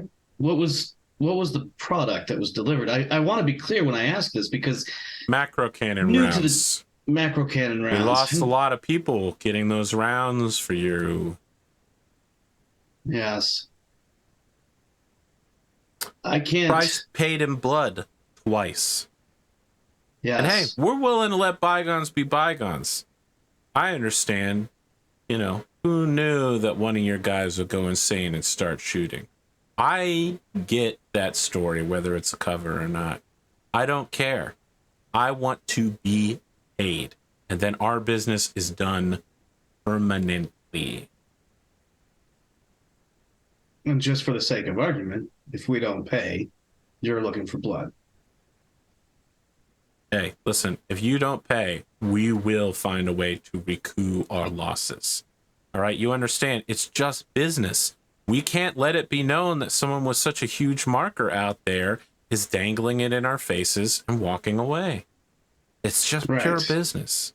No, that's understandable. But what about our own damages? I'm walking around with a limp out here. You scared the sister half out of her mind by a few people that accosted us. Oh.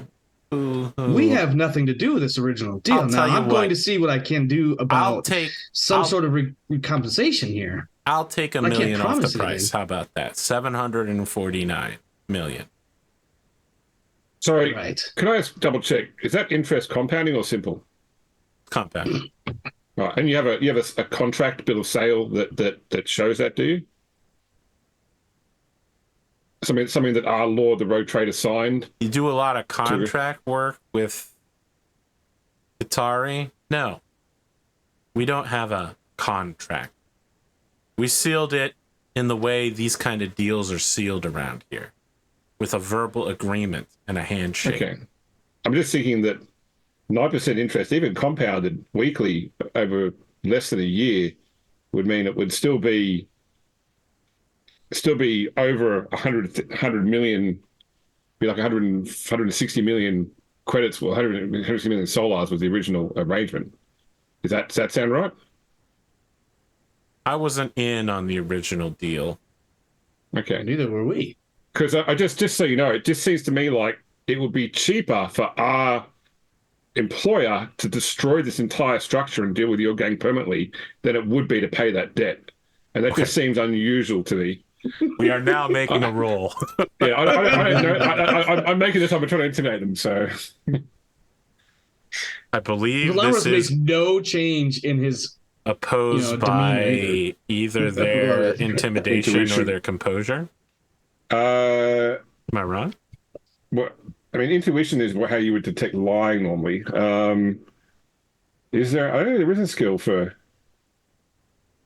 There's discipline. Probably discipline would be. I'm guessing that's probably your. Yeah, I'll do discipline composure. She doesn't. Okay. She doesn't have composure, but she does have.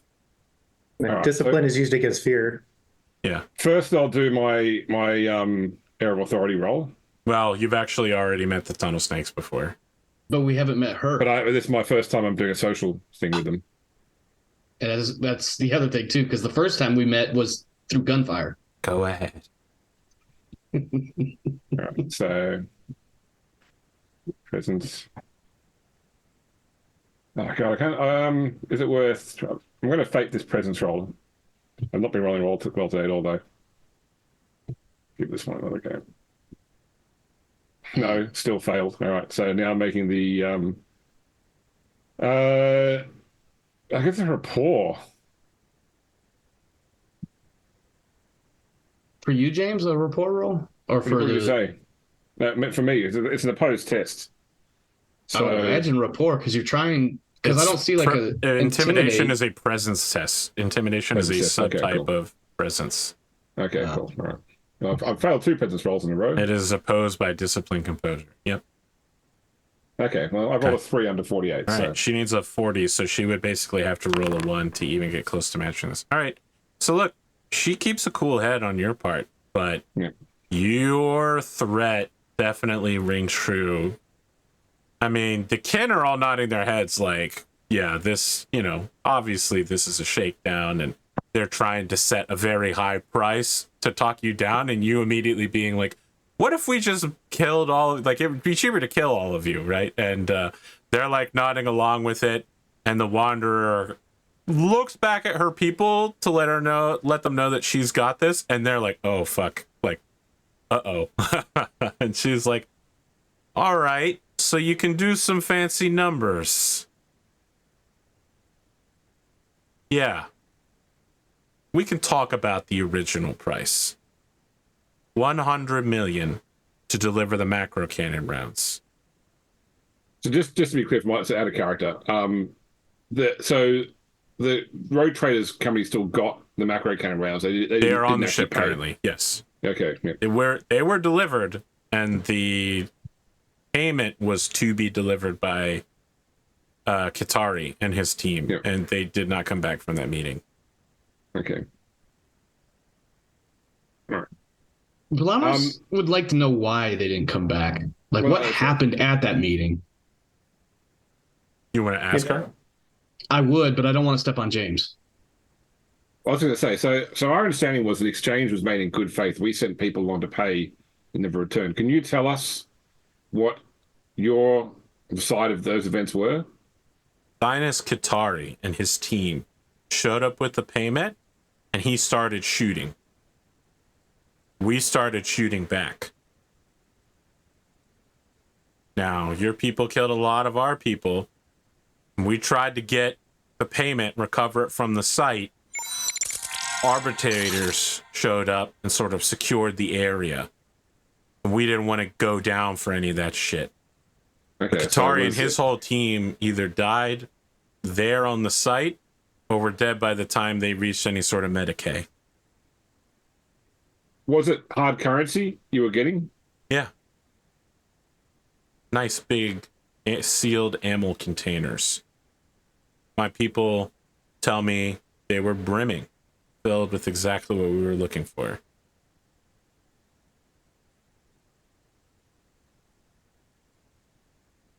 So, I'm trying to think of. I mean, I'm guessing there's larger than one solar donations. I'm thinking of. I always think of solars as like coins, but I mean, I'm sure there's like notes or the like. Yeah, when you're thinking about that, she takes a look at your face and says, "We were being paid in Xenos currency, not in thrones." Okay, so you were being paid something to the value of 100 million. 100 million thrones.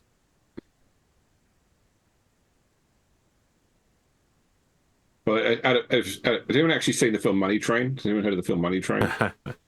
Wesley Snipes film. The whole scheme is to try and rob the train that goes through the New York subway, collecting all the money from all the ticket machines you buy tickets from.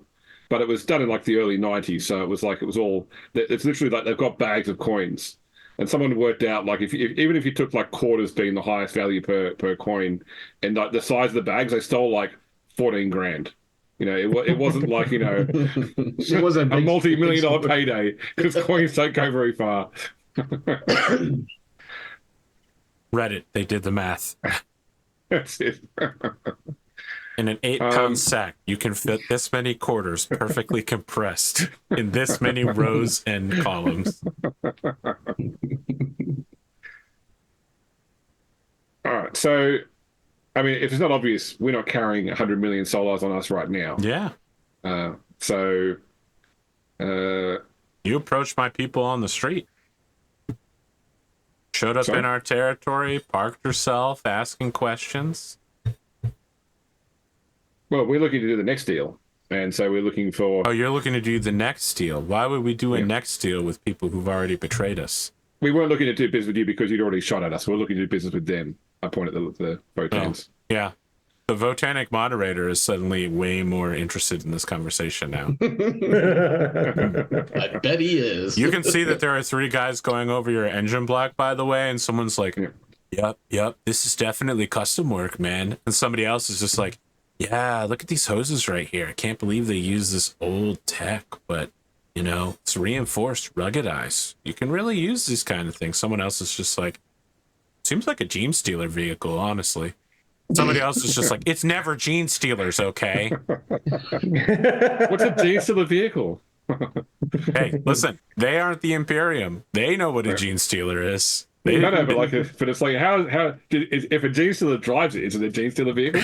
Hey, listen, If a Gene I didn't make Stealer the drives a Gene Stealer Rhino, have that mining vehicle in their codex, all right? It looks like that's apparently standard issue for them. They show up on worlds, they begin growing in people's stomachs, and the vehicles just apparate out of nowhere. It's Tyranid magic. Have you seen what they used to be like in the late 80s? Yeah, early the 90s? original. They used to have like limousines, like they were like a mob rather than like a mining conglomerate. So yeah, they were like Sicilian mob Gene Stealers. I mean, they're not technically mining conglomerate either. It's just that they take over everything. Yeah. All right, so we know what you want. We need to go and find out. Yeah. So we need to go find out what happened to that money. Now, look, I understand that when Qatari agreed to the 9%, he thought he was going to pay it before that came due. But people on the street know that you owe us money, and they know that there is quite a hefty interest to it. I think that we can reach a reasonable agreement that would not cause your rogue trader come after us, but does allow us to go back to the people on the streets and say that we got what we wanted and what we were owed. Look, I'm sure that Lord Captain Darkwind wants to do business on. I'm not doing business with Archipelago. Lord Captain Darkwind. I'm doing business with you. What I'm saying is, I'm sure that he would like to maintain good trading relationships on the Archipelago. And I'd so like to believe so, gonna- and yet here we are. So we're here to look for a way to solve this problem. But we can't solve this problem right now in this environment. We have to go and make some inquiries. You asked And for we this need- meeting. Yeah, I know. So and we didn't know what the problem was until you explained it. When you say that, people do the gang member evil laugh in the background for no apparent reason. Someone's like, what's his name from Star Wars? Salacious Vile? Salacious Monday. Salacious Crumb. Salacious Crumb. Yeah, there you go. One of the gang members does the cruel laugh for no apparent reason as other people begin to shift. Yeah. I mean, you have to understand that this sort of deal is so low on the Lord Captain's radar that we obviously weren't briefed on it because it had clearly passed by. Right. I don't care if it's on his radar. I'm doing business with you right now. I need to know when my organization is getting paid for money that we attempted to acquire not once but twice now, for a deal that we've done twice now. So what happens when we pay you this money? Well, when you pay us the money, there's still blood between you and us. But we're willing to let bygones be bygones, as long as you don't sniff around our territory. Pay you the money, stay off your turf. That's what I'm Decks doing. 30 through 31, you stay out, and we don't cut your throats. I'll turn over to our moderators. Do you have any presence outside of those areas? So the Botanic League guys, the moderators, just like, oh, they have their fingers in a lot of pies, but they're infractionists, right? they send their gangs everywhere they can to intimidate people. But yeah, their main headquarters is right there on 3031. I would be willing to back and vouch that. He leans in closer to you and says, honestly, it's more like just 30.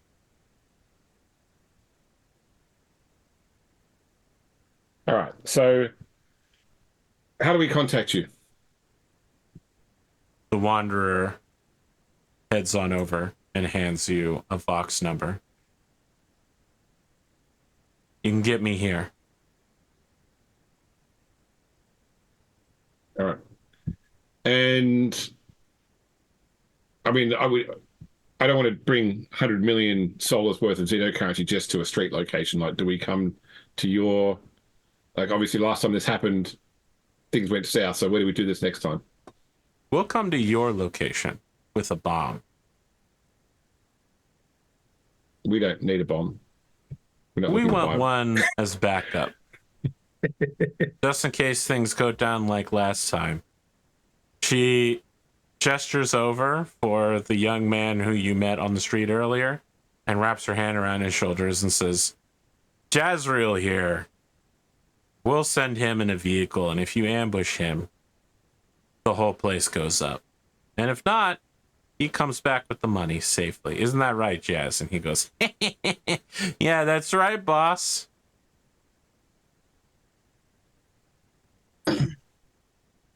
So you want us to take him with us? No. Hey, You call when us. we call. We'll send him with a vehicle with a bomb in the back. You try to take him. You don't do the deal correctly. He lets the detonator go, and that's it. Everybody's problems are solved, especially ours. And you won't have any problems anymore. Outside the Darkwind Trading House main offices,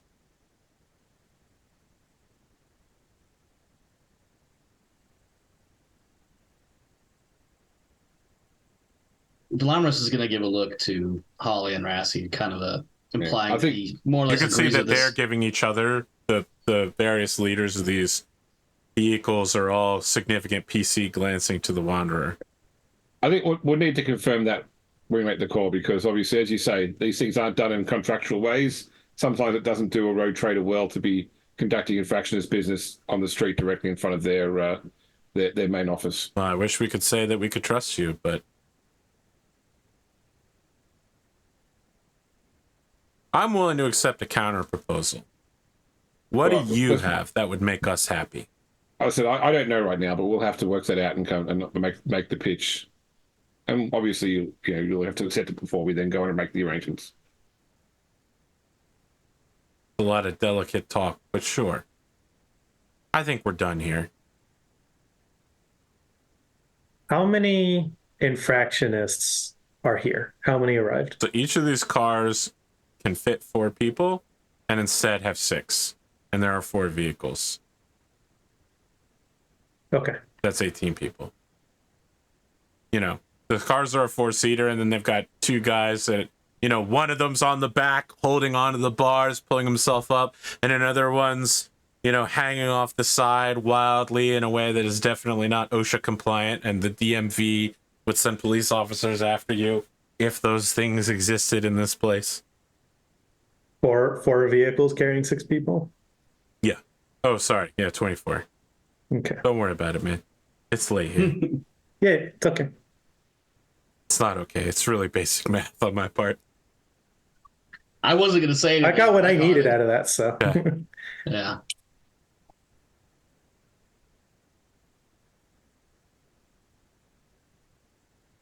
All right. So we'll leave first, shall we? Sure. All right. She whistles, and somebody goes, "Tunnel snakes through!" And somebody goes, "Ow! We're the tunnel snakes!" And then 3 of them go, "That's us!" And they all begin piling into their vehicles and do donuts in the parking lot as the dwarves just go, "Hey, don't burn rubber here!" Damn deadbeats as they pull out into the mean streets of Cites Delta. All right, I'll turn back to the moderator. So, can we chat now about business? Sure. Want a beer? I would love one. I'm fine, but He turns to you, Rassie. Beer? I'll try it. Yeah. Okay. So they bring out Capri Sun packs filled with beer. You know, you got to take the little plastic tube on the back.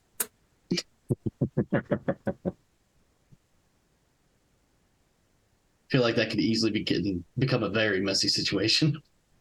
They're all standing around in their weird spacesuits that look nothing like Imperial issue hard suits or uniforms. And the moderator's just like, so, sounds like you wanted to get a hold of us and use the tunnel snakes to do it. I applaud that initiative.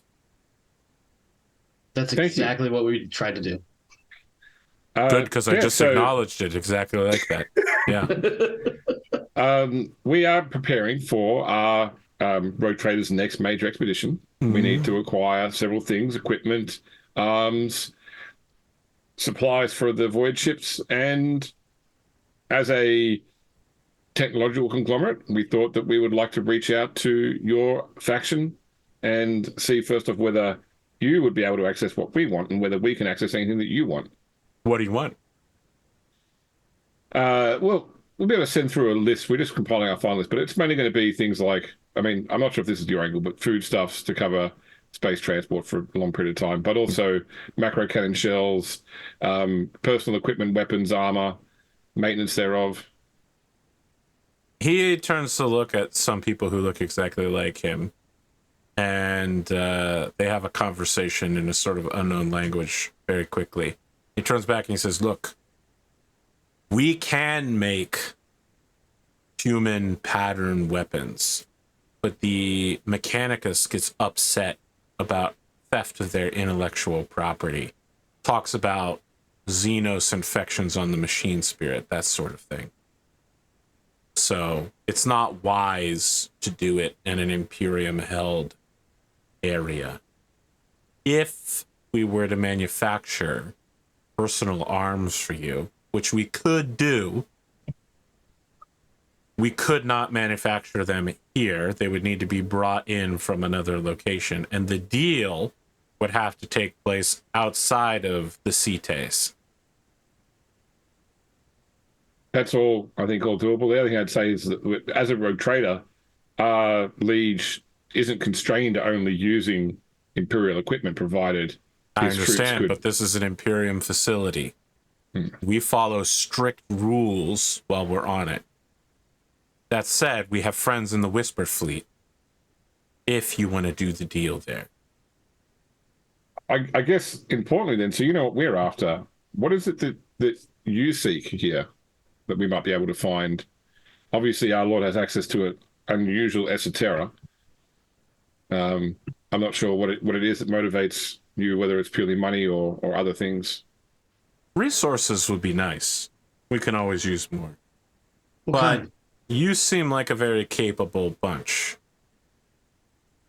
Subletting your services could go a long way to alleviating any debt incurred.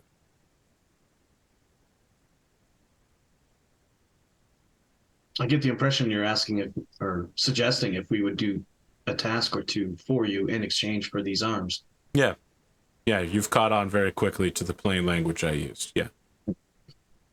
Well, not that I'm asking. He puts a stubby hand on your elbow and says, I can tell that she's the talker. Yes. There's a reason why she's the talker.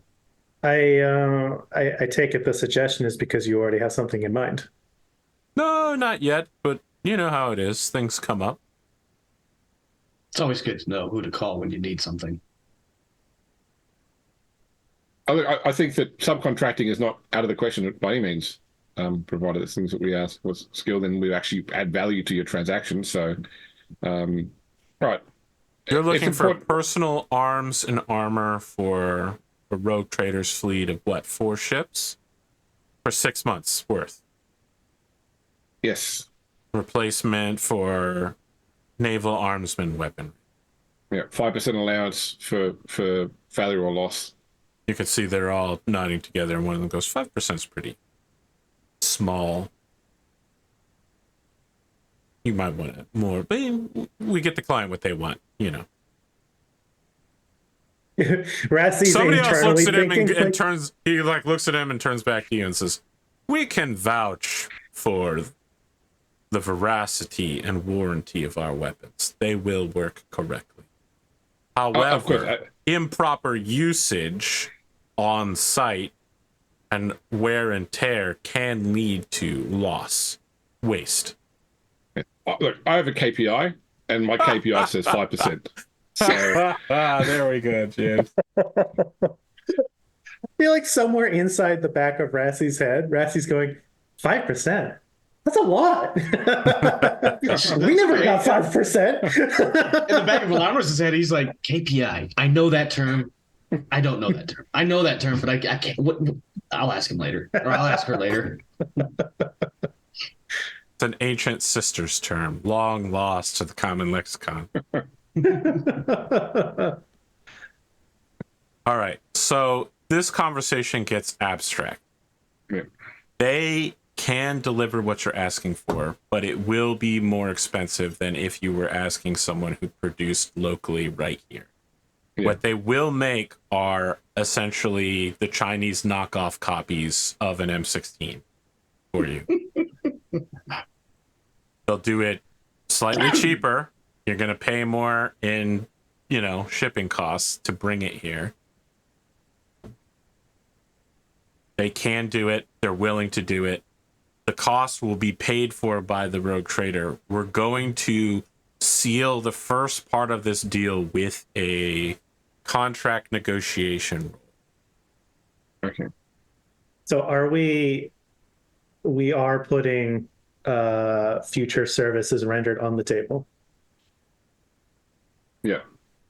Okay. Look, I think that for us, any sort of service we can sell doesn't deplete our resource load. So what I'm working on is I've got a list of all our things that we can sell and all the things we want to buy, and I'm trying to add to each of those things who we could sell it to, who we could buy it from.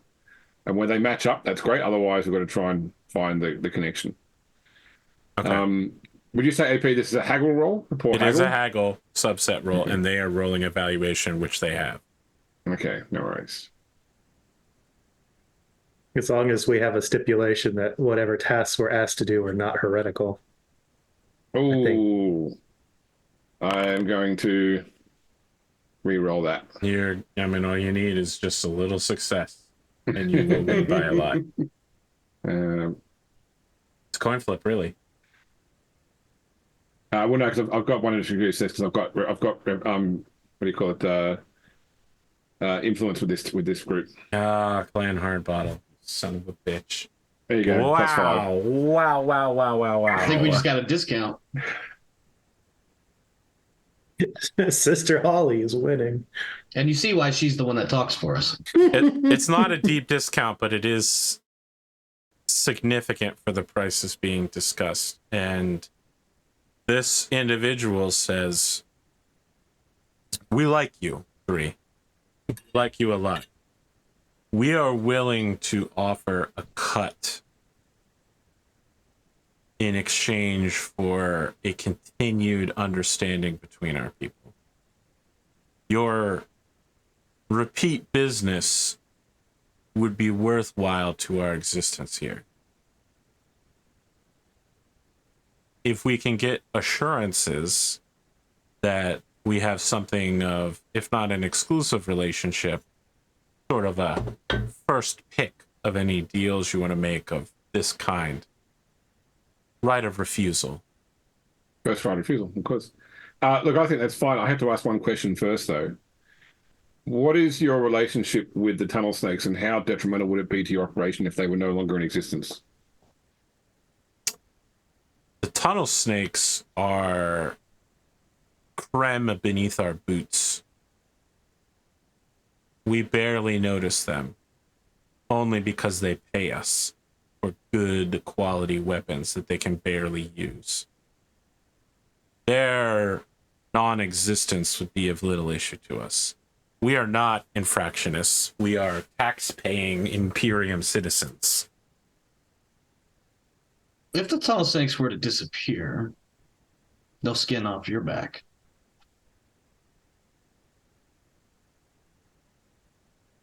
Put a hand on your shoulder. Master of restatement. He says, I wouldn't even raise a bottle to pour one out for them. Would it be detrimental to your efforts in any way if perhaps one of their shipments were, let's say, less than 100% quality? He frowns, and there is a darkness that moves quickly through this parking lot that makes it clear that what you've just suggested is unacceptable. Yeah, it's on Perhaps violently so. The right bad. We don't provide non-quality goods. We have a reputation for excellent craftsmanship and good chocolate. That's good to know. Our clocks are the finest. Detecting a Swiss string here. Yeah.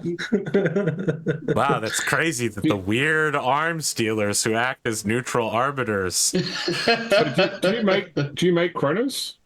Yes. Could I buy, I mean, it's just a person, could I buy a chrono from you now? Of course. Would you know what? We'll throw in one of our sundials as well. I'm specifically looking for a chrono, so I want to give it to the doctor, so she's got a watch rather than a sundial. Oh, of course. Sundial watches are very popular around here as an affectation. It's a mimetic thing. Okay. I hope you don't take offense I wanted to buy her a sorry. genuine knockoff Rolex, you know. So Yeah, of course, we can provide something like that. Straight from Holy Terra, yeah. Yeah, okay, cool. We do that. It says relics. You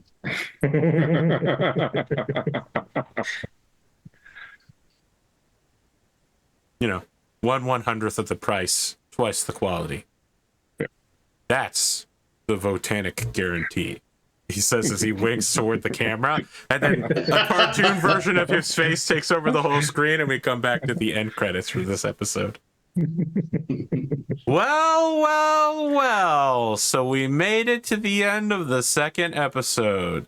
This deal is not fully done, to be clear, but you're much farther along than I thought you'd be at the end of the second episode. One step closer to business cards. Yeah, James really mad dog talking to the botanics, and really got you over the line there. So one step closer to those business cards. He's so thirsty for these cards. You know what they say? The sisters, they yearn for the mines. I'm just channeling every salesperson that works for me.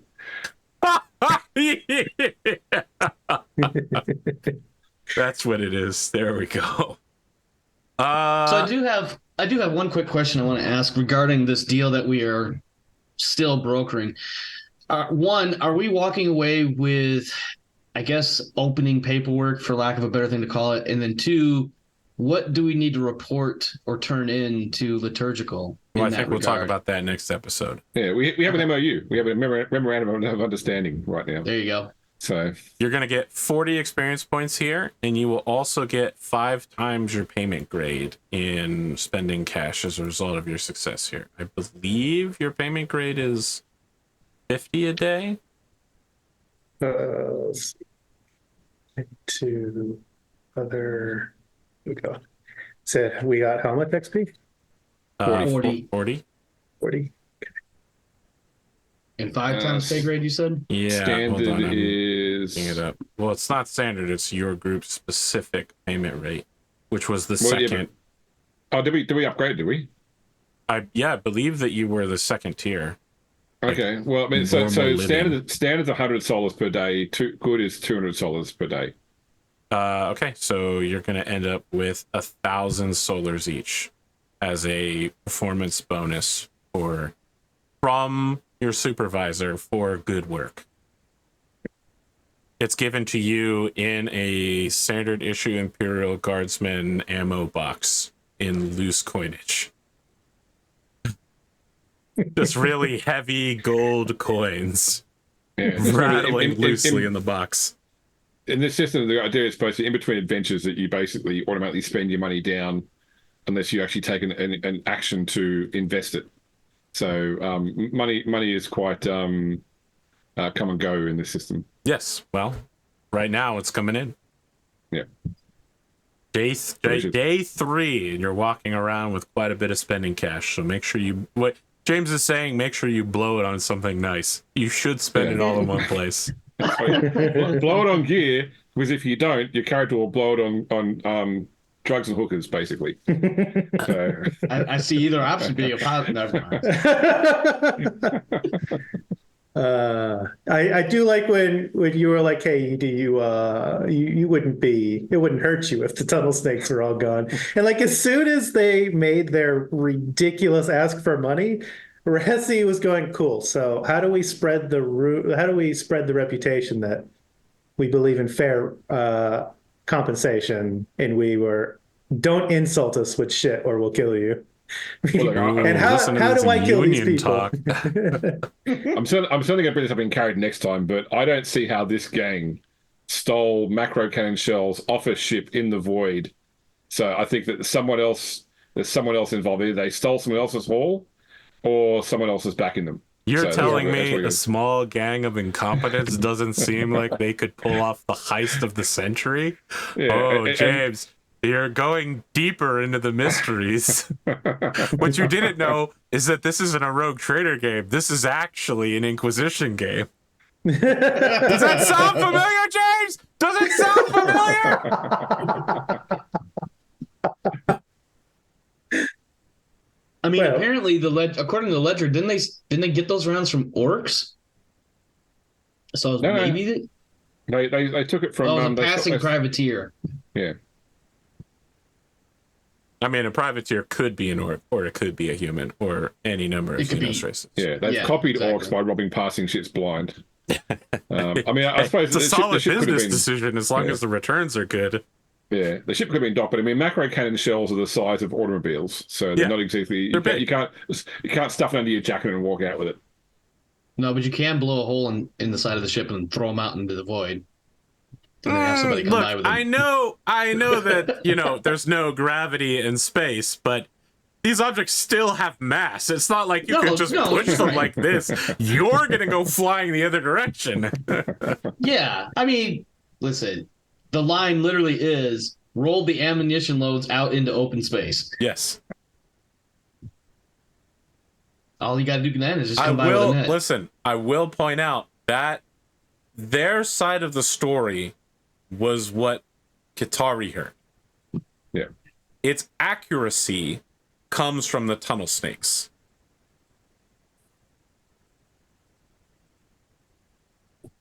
Who may have a vested interest in lying about where their illicit goods come from.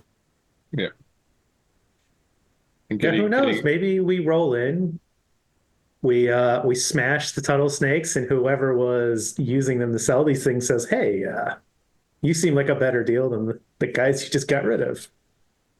Here's the problem with cutting out the middleman. It's that 80% of the human race is middleman. They don't like being cut out. Well, that's why we have to kill the tunnel snakes to a man. It's a Malcolm Reynolds original right there.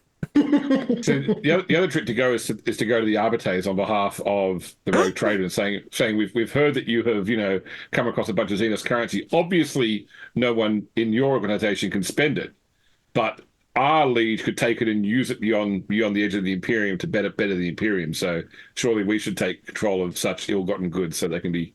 Now this is real Rogue Trader. You drop a dime on the tunnel snakes after you finish the deal, and then you reclaim the currency back at pennies on the dollar. This is colonialism at its finest right here, gentlemen. Dark James, that British heritage is really showing through. So you want to buy the survivors as well? Listen, you don't need prisoners in your cells. We'll take them off your hands and turn them into servitors. When I used to work in insurance fraud, as in investigation, not committing. It's a quick clarification. Yeah, there was a whole thing we're involved in where gangs would steal a car. They take the car back to a chop shop, rip everything off the car, dump the chassis in a car park somewhere. Ring the police and say, oh, someone's dumped a car chassis here. The insurance company pays out. The insurance company sends the chassis to auction. They go to the auction and buy it for cents on the dollar, take it back to the warehouse, put all the parts back on it again. They now own the car legally, and it's fully assembled. You know, that was the thing we were trying to investigate. That's pretty clever. Yeah. The only thing that fell apart was when they, and this is how they got caught, is when they went to the auction. If someone else won it, they were out basically. So they used to turn up with knives, and like, you know, go put knives on the back with their bidding and say, bid again and I'll stab you, you know. So, and that's where it came up. So. It's a rough crowd. Yeah. KPI kills per incident? No, that's wrong. Oh, jeez. Somewhere out there, Freddie Wong is dying. That was my other thought, was how to, when I was like, okay, where do we do this deal? Was we try and turn them into the arbitrate instead? But I wouldn't want to be a tunnel snake in the next few episodes of this show. That's for sure. Oh, now that you said that, though, you sealed the deal that a bunch of bad rolls are going to end up with tunnel snakes becoming the new rulers of the local area. I rarely have good things to say about Winter's Edge, but one of my favorite parts of the play-by-post section was that I had the villains who won, like if the players of the play-by-post lost, the villain who won would get experience and get moved onto the show. And this one guy won so many times, he ended up becoming the main villain of the show's actual campaign, not the play-by-post part. He just lost him so many times. I was like, okay, well, this guy's now the kind of threat that, you know, level 11 players need to deal with. That's how strong he is now, because you've lost to him so many times. We're gonna get a real situation like that. Any closing thoughts here? Any outroductions anyone wants to do before we wrap up the second episode? I know I didn't bring it up, but all the times we were riding around between stops to ask for directions, Rassie was in the back of the truck reading the children's High Gothic book out loud and being yelled at by Sister Holly for horrible pronunciations. Yeah, as we said, conjugate your verbs, for God's sake. Go down for a sake. I think we definitely get something of a post-credit scene where he finds the note that was left in Velamris' robes. And what did that note say, Kain? As he reads this out loud to the camera. I know what you did last summer. My name is Velamris Quineel. I'm lost. I'm hungry and afraid. Please return me to the Darkwind Trading Company, where I can be safe and remembered. Wow, that's so dark. And he takes this note and he just looks at it after reading it out loud, and he just like, God damn it. He wouldn't say that exactly, but, you know, something close to it. And as he crumples it up and throws it into the wastebasket. All right. For outros, I will say this. Twitch.tv/Omar Krieg, Tuesday, 7 p.m. Pacific time, specifically this week. Kain will be joining me for this. Will be the series premiere of Along the Frontier, an alien RPG campaign. Join us as we slowly all die. So many Xenos. Hey, so I can now say that you can find me in more places than just AP's Discord. You can find me on a second one now. The actual post-credit scene is Velamris and Rassie still in their Order power armor. A disco ball has been lowered, and there's like neon underlighting on their suits as they do the Thriller dance side by side together. 'Cause this is Thriller! It's just 5 seconds of that before the show cuts. That's amazing. And of course, with the shades on. Like the helmet's off and the shades are on, so you can head bob with the shades. And the hair just stays in place. It doesn't bob or weave or anything. It's just there. There's so much product in it. It's basically a brick on his head. All right, gentlemen, we got to get out of here so I can do my next multi-hour show in just a few minutes. So have a good night, audience. We'll see you next week. Yep. Yes. We'll see you next week, he said confidently. Wait. It should be. I might be driving to Canberra, but I can probably leave after this time. That's fine. Very well. We'll figure it out. It could happen.